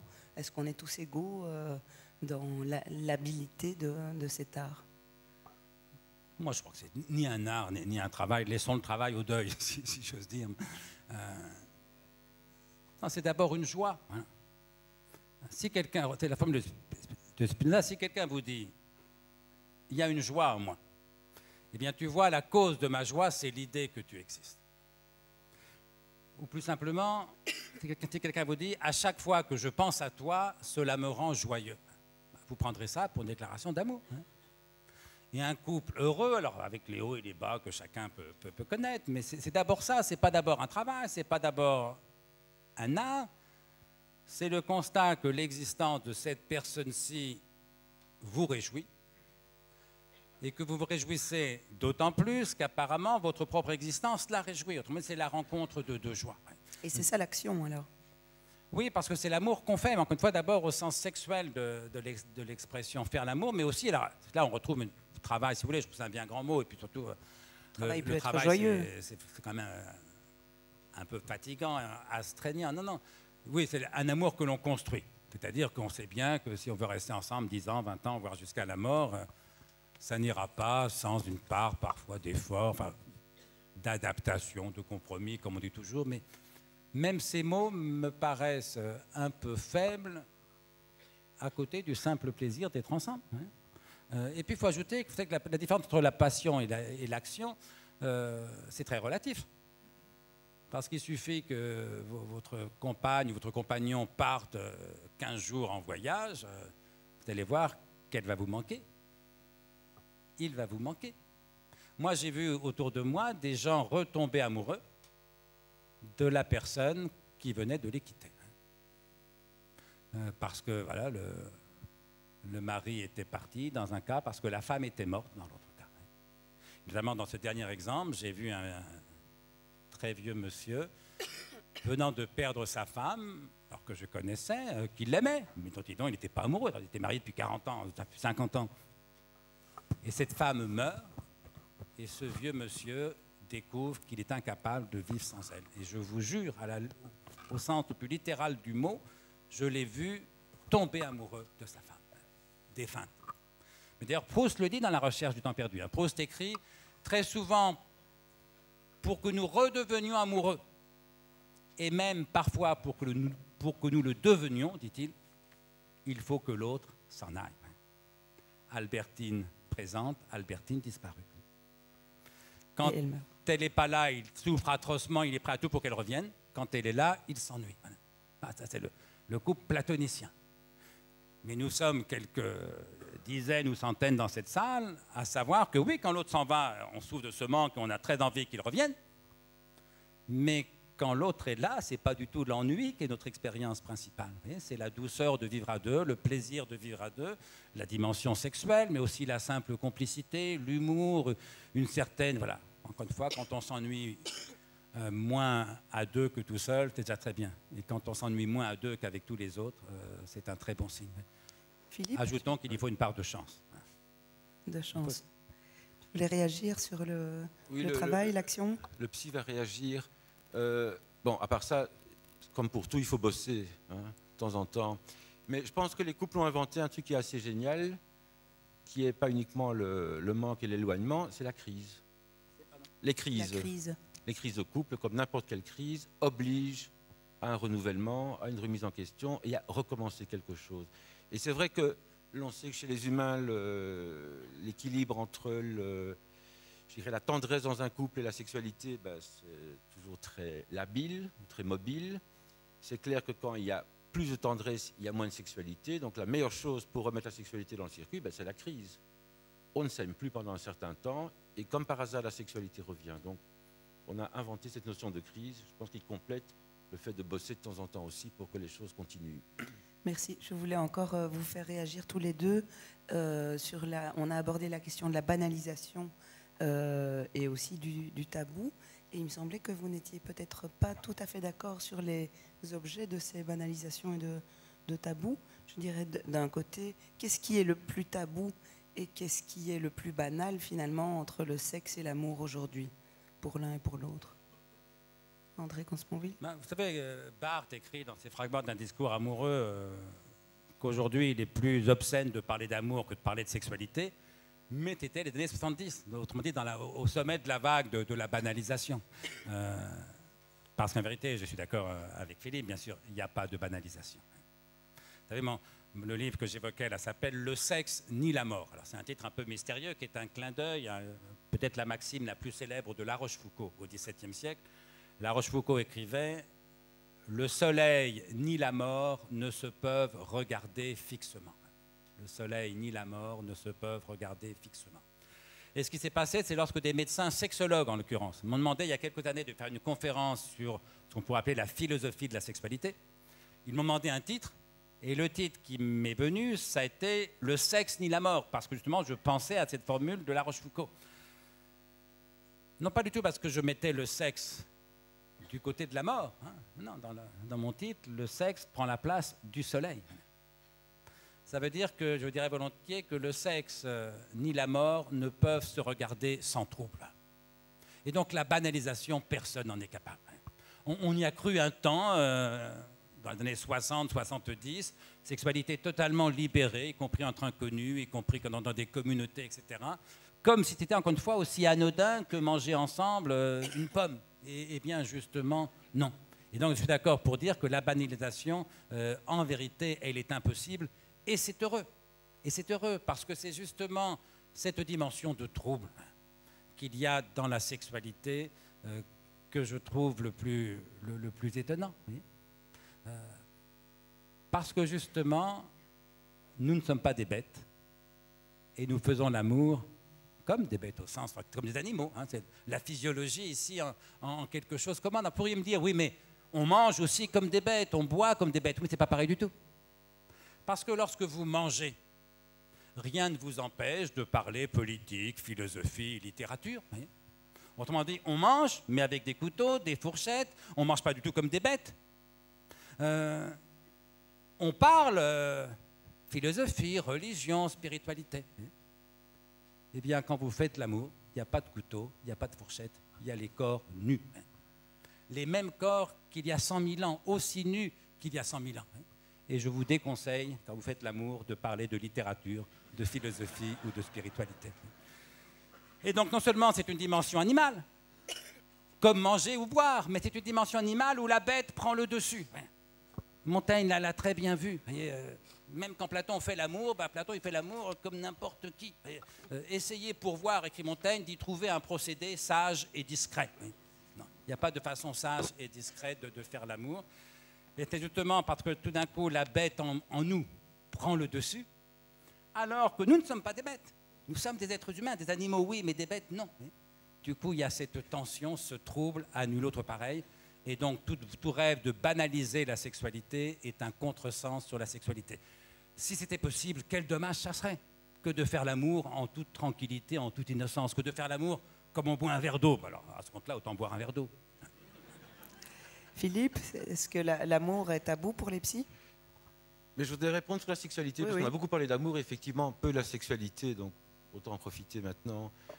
Je ne suis pas sûr qu'il y ait eu, je pensais aux périodes de mai 68, on a connu ça un petit peu quelques années après, je ne pense pas qu'il y ait vraiment de sexualité sans un minimum de quelque chose qu'on pourrait appeler l'amour ou de l'affectif. Hein. Vous parlez effectivement en tant que philosophe en général, par rapport aux humains. Nous avons une expérience très individuelle par rapport à chaque patient. Et c'est vrai que nous sommes confrontés dans la clinique, notamment avec les adolescents, avec cette impression, effectivement, de banalisation de la sexualité et de manque d'affect. Où là, effectivement, on a l'impression que c'est comme des bêtes, comme vous dites. Mais d'un autre côté, nous avons des patients qui ont une histoire, qui ont des traumatismes, qui ont eu des ruptures, qui font que l'affectif est absent à certains moments. Donc, moi, je reste quand même chaque fois branché sur une histoire individuelle et j'ai un peu de mal à généraliser. Maintenant, vous vous souvenez peut-être, mais dans les années post-68, dans les communautés où la sexualité était fort mise en avant, il y avait des drames, des jalousies, comme tout le temps, comme partout. Donc, je me demande si vraiment la sexualité peut être présente sans un minimum de quelque chose d'affectif. Et alors, autre chose aussi, j'ai un petit souci avec cette notion d'animalité, parce que alors c'est vrai que pour l'instant, le discours principal, c'est de rapprocher les humains. On nous rappelle qu'on fait partie des animaux, ça c'est très très clair. Mais d'un autre côté, je pense qu'on a pu récupérer humainement une part qui avant était animale. Hein, on continue en neurologie à parler de cerveau reptilien. Ça fait plus de 4 millions d'années que le cerveau reptilien, cette partie-là, est devenue humaine. Moi, je n'ai plus tellement envie de l'appeler reptilien, par exemple. Voilà, donc ça, c'est un petit souci que j'ai avec les analogies vis-à-vis du monde animal, même si je suis tout à fait d'accord avec le fait qu'on fait partie des mêmes choses. Voilà. Merci. Et tu ne veux pas réagir sur le tabou de l'amour chez les psys? Ben, je l'ai déjà dit, hein, peut-être que... Bon, je ne crois pas que les psys ne soient pas amoureux, ça c'est une chose. Je ne pense pas que les psys sont dans le déni de l'amour. Mais je pense qu'on a peut-être été amené par notre travail à penser d'une manière peut-être trop technique. J'espère que c'est peut-être ça qui fait que le mot amour est très peu présent dans nos discussions. Alors, il y a peut-être un tabou, effectivement. Je me souviens, petite histoire clinique. Je suis médecin avant d'être psychiatre. Donc, quand un patient vient me voir, je pose d'abord des questions médicales pour exclure un problème médical. C'est la moindre des choses. Et donc, je me souviens d'une patiente qui se rapplique à la consultation. Alors, je joue médecin d'abord, je lui demande si elle dort bien, si elle mange bien et si la relation sexuelle se passe bien. Et à ce moment-là, elle éclate de rire. Je lui demande pourquoi. Elle me dit, vous savez, votre troisième question, mon psy précédent, il a mis 2 ans avant de me la poser. Voilà.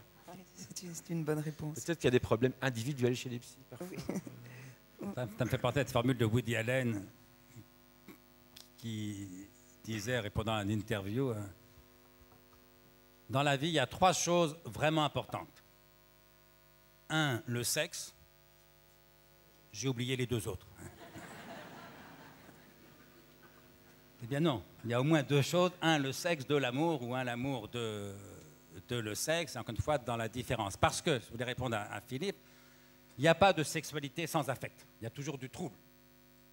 Mais il y a de la sexualité sans amour. Le viol, la prostitution. Et une forme de porno. Hein. Quand vous regardez des films porno sur Internet, alors pas forcément tous, mais presque tous, ça donne l'image d'une sexualité sans amour.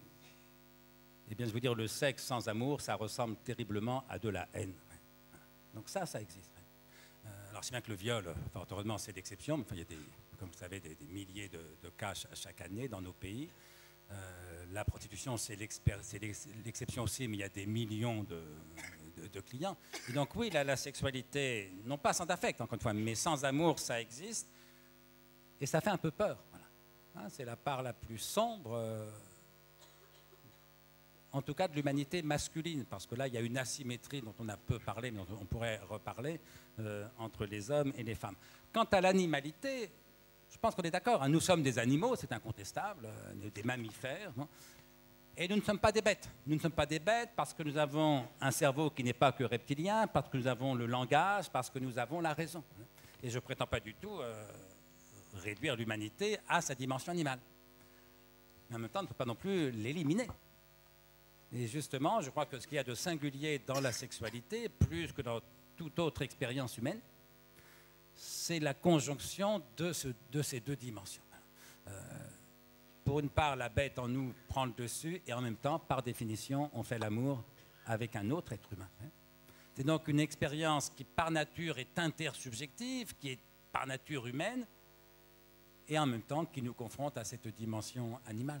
Alors, il y a une part naturelle, il y a une part culturelle, mais comme tout ce qui est humain, hein, arrêtons d'opposer la nature et la culture. La sexualité, comme tout phénomène humain un peu complexe, a une part naturelle, donc animale, une part culturelle.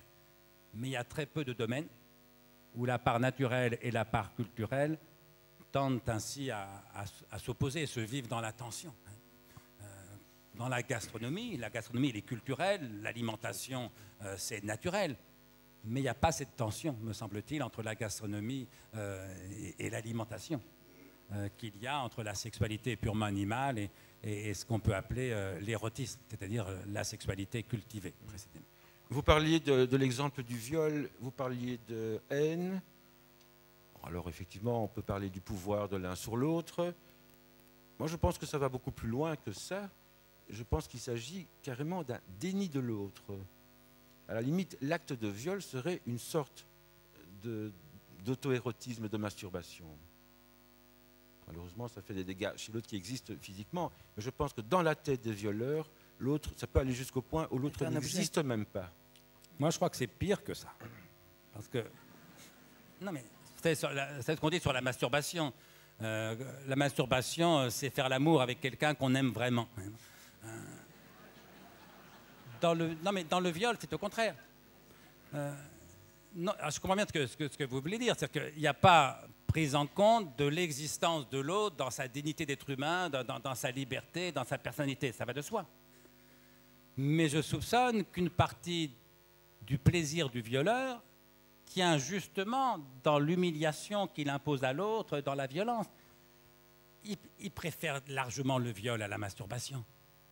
C'est pas du tout faire comme si l'autre n'existait pas. C'est au contraire parce qu'il existe, parce que c'est un être humain, qu'il y a cette espèce de jouissance obscure et perverse, mais qui fait partie aussi des pulsions humaines, en tout cas masculines, à rabaisser l'autre, là pour le coup. Et de ce point de vue, le porno est très révélateur. Allez voir sur Internet, vous verrez une sexualité où une partie de la jouissance des mecs se joue justement dans l'humiliation imposée aux femmes. Et c'est pourquoi la plupart des films porno, c'est triste à dire, mais c'est vrai, sont des films misogynes.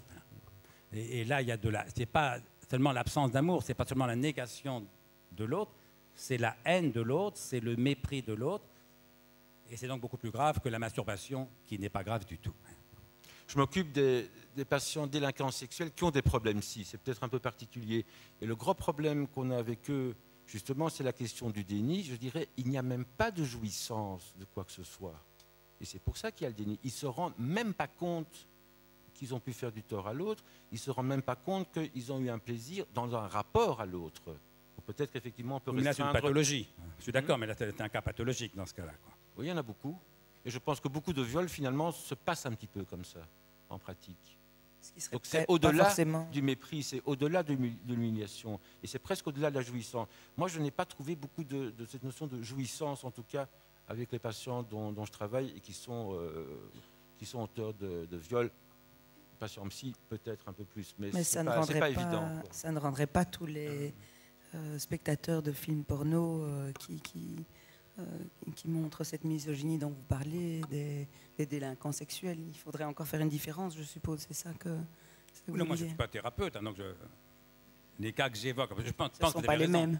Il y a une partie des violeurs qui sont des malades. Mais malheureusement, je crains qu'il n'y ait pas besoin d'être malade pour être violeur. Il suffit simplement de se passer d'une limite claire qu'on appelle l'interdit. Et c'est pour ça qu'on a besoin de morale, précisément. Ou la jouissance sadique, parce que vous parlez de ça. Une certaine jouissance sadique. Oui. Eh bien, c'est vrai que chez pas mal, il n'y a même pas ça. Voilà, c'est certain, voilà. Mais chez d'autres, il y a ça. Il y a ça, et y compris chez nous. Et c'est pourquoi, parce que les amants, s'il y a des couples sadomaso, j'ai rien à leur reprocher. Hein, tant que les deux sont consentants, je comprends très bien que ça puisse augmenter leur trouble, leur attirance. Je n'ai pas de leçon à donner en matière de morale sexuelle, à condition que l'autre soit consentant, précisément. Et c'est pourquoi le respect de la liberté de l'autre est un impératif moral qui s'impose dans la sexualité comme partout. Mais encore plus dans la sexualité, parce que justement, ça touche au plus intime. Voilà, donc les amants ont le droit entre eux de jouer avec la transgression, comme dirait Bataille. On pourrait tous prendre des exemples qui parleraient alors, inégalement aux uns et aux autres en fonction de leurs goûts respectifs. Oui, entre amants, on peut s'autoriser de jouer avec la limite, mais à condition de ne pas transiger sur la limite claire qui est le respect de la liberté de l'autre. C'est ce qui distingue faire l'amour, y compris pour ceux qui aiment ça dans des rituels sadomaso, du viol, précisément.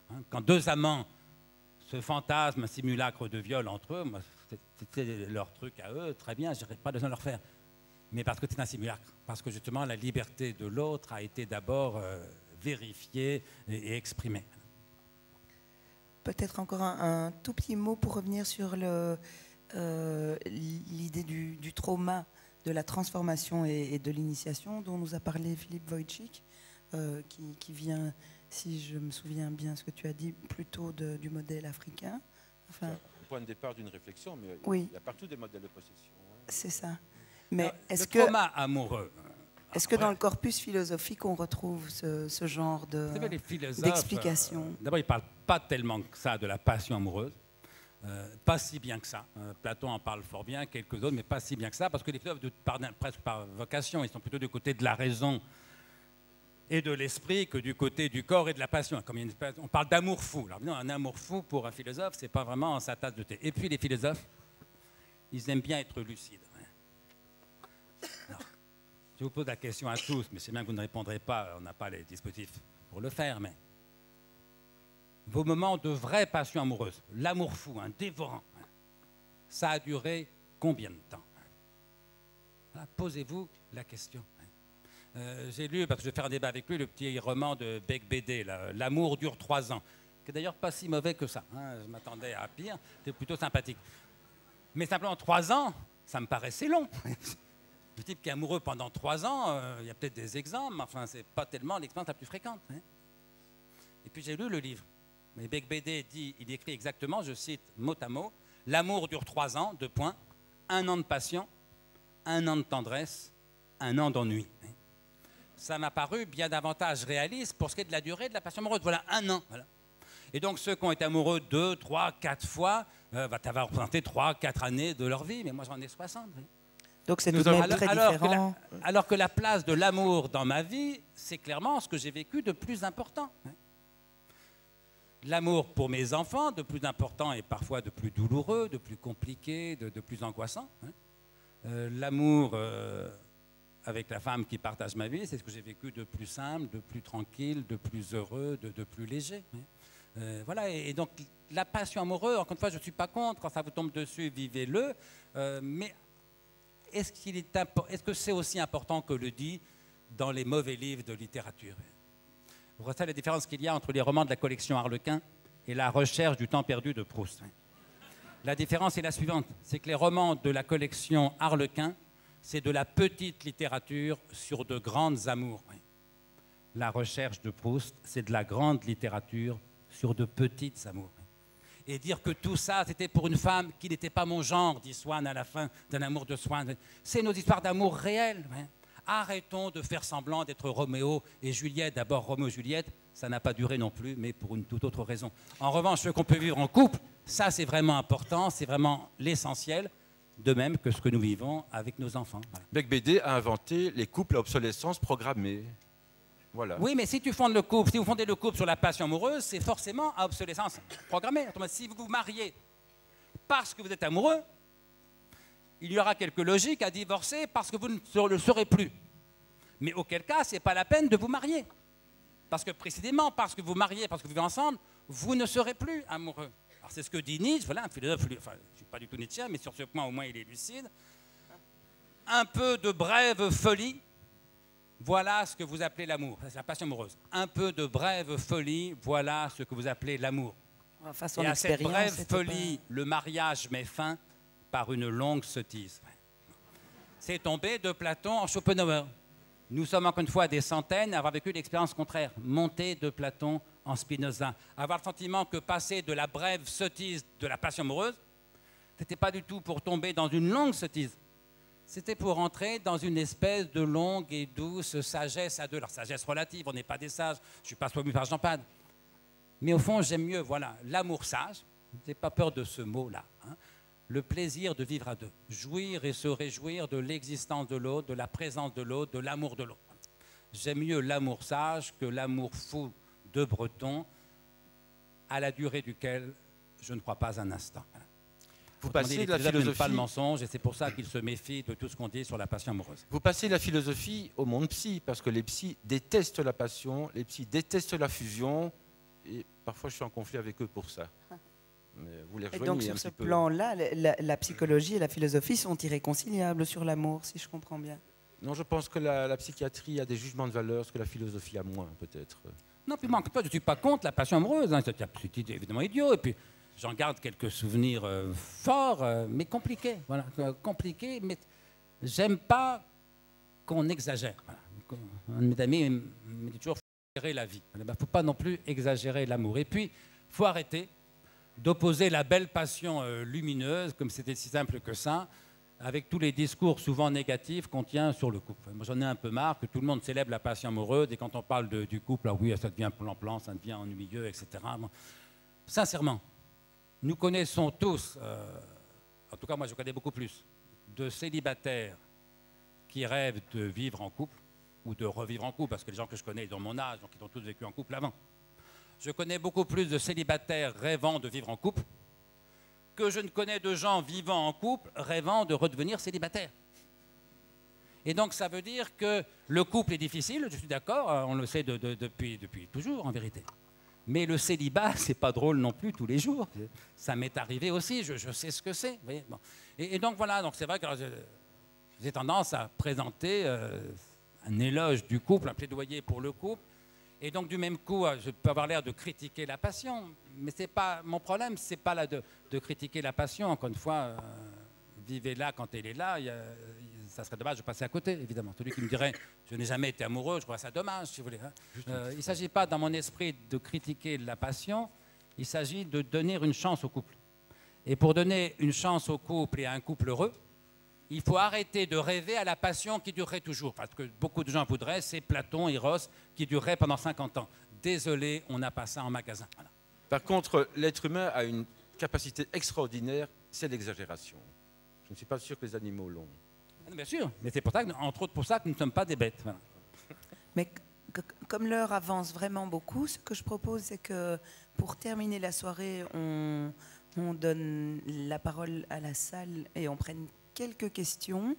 Si on pouvait avoir un tout petit peu de lumière dans la salle. En tout cas, je vois Karine qui... Est-ce qu'il y a un micro-baladeur? Et est-ce qu'il y a un micro-baladeur? Voilà, ici tout devant, monsieur, tout devant. Et donc, ce qu'on va faire, c'est qu'on va prendre une série de questions. Donc ici tout devant. Voilà, et j'en vois encore 2 là et une là. On va prendre déjà ces 4 questions-là et on verra l'heure qu'il est. Karine. Moi j'avais juste une petite remarque à faire, c'est que j'avais le sentiment que dans la distinction que vous faisiez au sujet des 3 types d'amour, on pourrait peut-être les mêler et se dire que l'un se transforme forcément dans l'autre. Et que l'histoire d'un couple se construit et puis se vit, et que les rituels du couple permettent à ce couple de continuer à se construire. Et que l'amour Eros peut se transformer en ce que vous appeliez philia, et qui, moi, me semble être aussi synonyme d'appartenance à quelque chose, d'appartenance à un couple, à une idée du couple et de la famille, peut-être. Aujourd'hui, l'idée de la famille est un peu plus compliquée qu'auparavant. Et que finalement, de se transformer en agapé, ce serait peut-être la charité de promettre à l'autre d'être là inconditionnellement jusqu'à la fin. Voilà ce que j'avais envie de dire. Merci. Bonjour. Alors, juste un petit constat un peu triste que je me disais, tiens, pourquoi plutôt avec une autre, puisqu'avec elle, ce sera la même chose. C'est-à-dire... Est-ce que vous pouvez vous lever parce qu'on ne vous voit pas qui parle? Merci. Et parlez Merci. plus fort, s'il vous plaît. Ok. Il y avait un petit constat fataliste. Je me disais, mon Dieu, je sors avec quelqu'un, j'ai de l'ennui, mais finalement je vais rester avec elle parce que j'aurai de l'ennui avec toutes les autres. Et j'avais ce sentiment-là de me dire, finalement, il y a de la fatalité, ok, il y a de l'ennui, mais bon, à quoi bon me casser la tête à chercher ailleurs? Le problème va se renouveler, alors autant garder ma solitude et elle son ennui, et puis voilà, on sera très bien comme ça. Parce que c'est la fatalité. Et je me posais une autre question, c'était... mais je l'ai oublié maintenant, ça reviendra tout à l'heure. C'est dommage. Mais il y avait même le petit constat fataliste. Ah oui, c'était sur l'expérience mystique un tout petit peu. En fait, je fais de la danse et j'ai cette sensation quelque part de plénitude, de goutte dans l'océan. Et elle se trouve, si ma copine, que je considère être l'évidence pour moi, c'est l'évidence, c'est comme ça que je l'appelle, avait ces sentiments-là avec un autre garçon, j'avoue vraiment que je serais jaloux parce que c'est une réelle sensation de fusion. Si ce sentiment-là m'était banalisé, l'amour serait tellement plus bas. Et quand vous avez dit, je vous l'avais rencontré 3 fois et c'est peut-être négligeable, peut-être que dans notre société, si on tendait à cultiver cet état d'esprit, cette notion-là, qui est accessible, et je vous dis, je la rencontre, elle vous fait baisser le regard. J'ai une amie qui était, pour ses 30 ans, a été en Argentine tout bêtement faire son rêve d'enfant en jouant de son nom. Je vais abréger. Laisser la parole aux autres aussi. Oui, et elle a dansé avec un garçon et elle était totalement gênée parce qu'il y a eu une fusion et elle a baissé le regard, elle était totalement perdue. C'était au-delà de l'amour, c'était quelque chose de très, très puissant. Donc voilà, juste ces 2 petites phrases sur le fatalisme. Merci. Et sur... Il faut aller jusqu'au bout de la rangée. C'est pour qui? Voilà. Voilà. Et je crois que ce sera la dernière question parce que sinon il sera vraiment trop tard. Je suis désolée pour les autres et on va essayer de faire une réponse synthétique ensuite. Bonjour. Pour moi, l'amour et la sexualité, ce sont un rapport au monde, au même titre que notre façon de manger, Et je crois même qu'on peut y trouver, on peut trouver des corrélations entre notre façon de manger, notre façon d'aimer, notre façon de faire l'amour. Et j'aurais voulu vous demander s'il était possible de vous essayer à l'exercice suivant, à savoir faire une analogie peut-être entre nos polarités féminines, masculines et notre rapport au monde, dans notre façon de nous mouvoir dans nos relations amour, sexualité. Qu'est-ce que j'entends par polarité féminine, masculine? Je parle du terrain pédagogique en fait, père, mère. Comment est-ce que ça impacte notre façon d'aimer dans les notions, ça y est, je commence à trembler, dans les notions d'éros, de philia et d'agapé. Voilà. Je ne sais pas si j'ai été assez claire. Alors, on vous demande une deuxième conférence, donc il va falloir essayer de faire un exercice de synthèse, mais je suis sûre que ça ira très bien. Oui, c'est vrai. Vous avez raison. On va prendre votre question, si vous voulez bien la poser rapidement. Oui, on vous entend. C'est limite, hein, mais... Vite. Est-ce que, selon vous, la sexualité est vouée à être intrinsèquement systémique, ou est-ce qu'elle est au contraire intimement révolutionnaire? Et pour poser la question plus précisément, j'en finis, Duchamp et Warhol à sa suite s'inscrivaient dans un mouvement artistique qui affirmait que l'art ne sert à rien. Dans le même esprit, est-ce que la sexualité doit servir? Merci. Merci. Vous répondez dans l'ordre que vous voulez. Je ne dirais pas que la sexualité est intrinsèquement révolutionnaire. Mais si elle est vécue avec amour, elle est intrinsèquement non marchande. Et donc pas susceptible de rentrer dans l'économie de marché. Ça me fait penser à ce que me disait mon maître et ami Louis Althusser. On parlait un peu de temps avant sa mort du communisme, etc. Alors je lui dis, mais Louis, c'est fini le communisme, plus personne n'y croit. Et Althusser m'avait répondu, oui, bien sûr, pour ce qui est du système politique, c'est terminé. Mais au fond, me dit Althusser, le communisme, c'est quoi? C'est des rapports humains délivrés des rapports marchands. Eh bien, tu vois, me disait-il, entre toi et moi, ici et maintenant, c'est le communisme. Tu n'as rien à me vendre, je n'ai rien à t'acheter, et réciproquement. Alors, ce qu'on peut vivre, je ne dirais pas que la sexualité est révolutionnaire au sens où tu ferais de faire l'amour pour être révolutionnaire. Mais on ne peut faire l'amour valablement que dans la mesure où cet amour-là est libéré des rapports marchands. J'aime beaucoup le mot évidence, hein, comme façon d'appeler sa compagne. Je comprends d'autant mieux votre jalousie que je suis un jaloux aussi. Ce qui m'étonne un peu, c'est de prétendre vivre à la fois l'expérience d'une plénitude au-delà de l'ego dans la danse et de rester jaloux. Oui, parce qu'il n'y a de jalousie que de l'ego. Mais bon, je laisse ça à votre méditation. Sur la polarité homme-femme dans l'amour et la sexualité, alors je voulais en parler, mais on n'a jamais le temps de tout dire. Alors, quand on dit les hommes, les femmes, le père, la mère, c'est de l'abstraction. Hein. Les femmes sont toutes différentes entre elles, heureusement, les hommes entre eux, heureusement. Il y a une part de féminité dans les hommes, une part de masculinité dans les femmes, on sait tout ça. Cela dit, à l'échelle des grands noms, il me semble avoir remarqué qu'il y avait malgré tout une espèce d'asymétrie dans la façon dont la plupart des hommes et la plupart des femmes vivaient le rapport entre l'amour et la sexualité.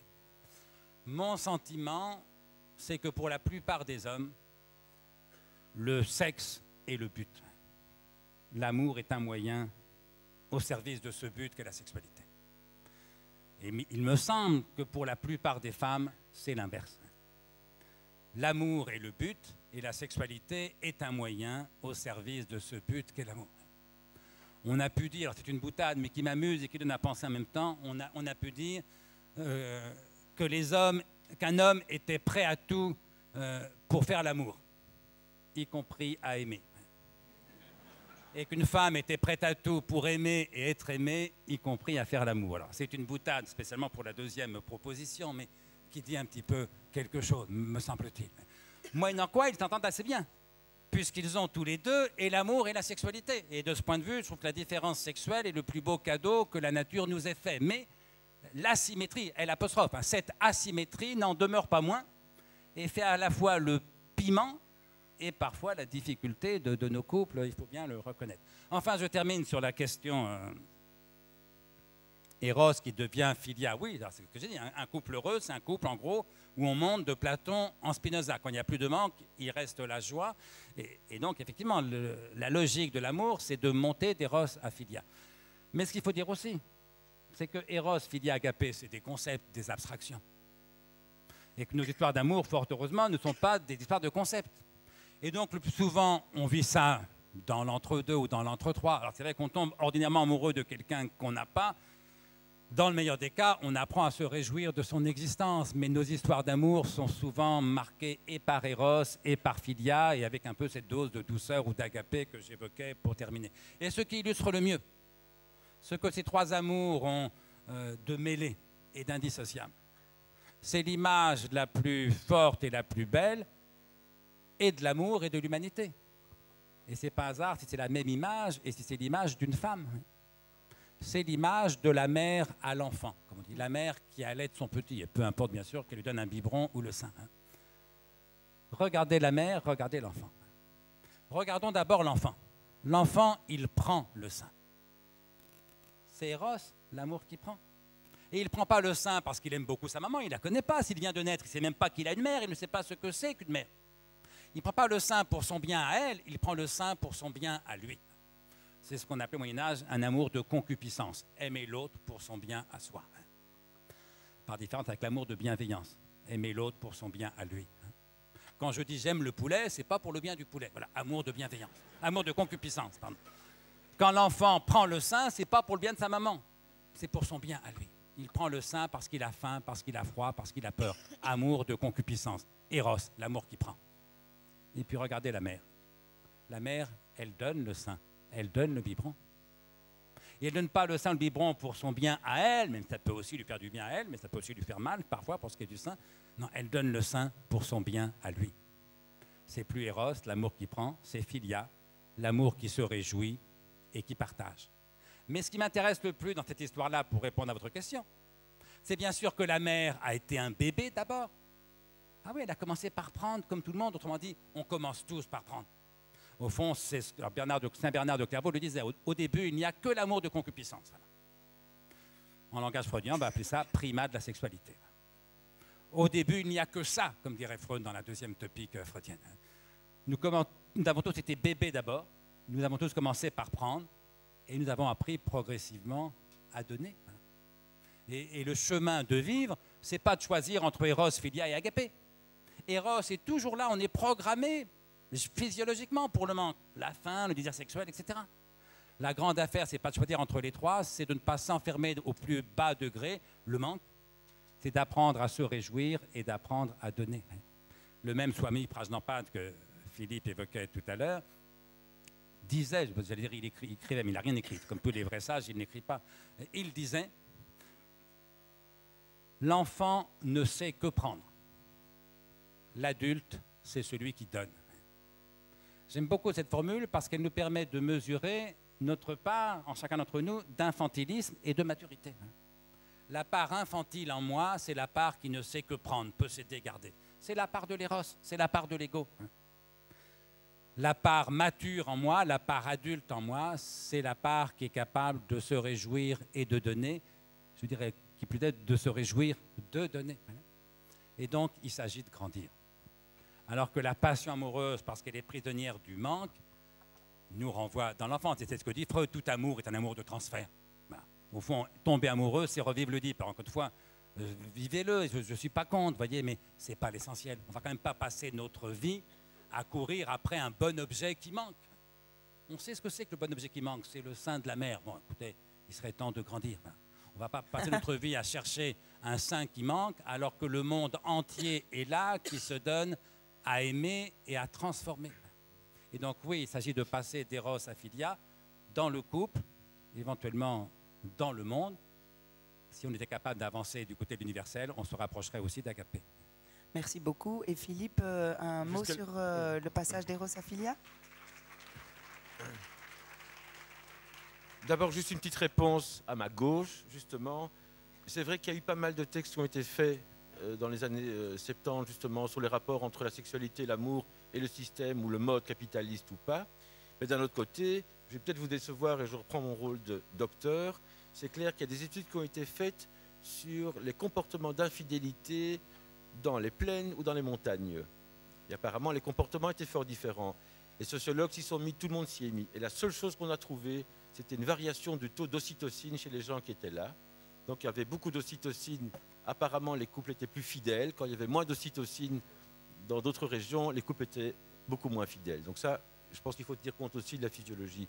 Pour répondre à la première question, et ça, je dirais que tous les thérapeutes de couple le savent, il ne faut pas confondre, et c'est la difficulté quand les couples viennent nous voir pour qu'on les aide à mieux se séparer, hein, c'est est-ce qu'ils sont amoureux de l'autre? Est-ce qu'ils sont amoureux du concept de couple? Et est-ce qu'ils ne sont pas amoureux de la notion d'amour? C'est trois choses quand même très différentes. Voilà. Merci beaucoup. Ce sera le mot de la fin. Je vous remercie à tous les deux.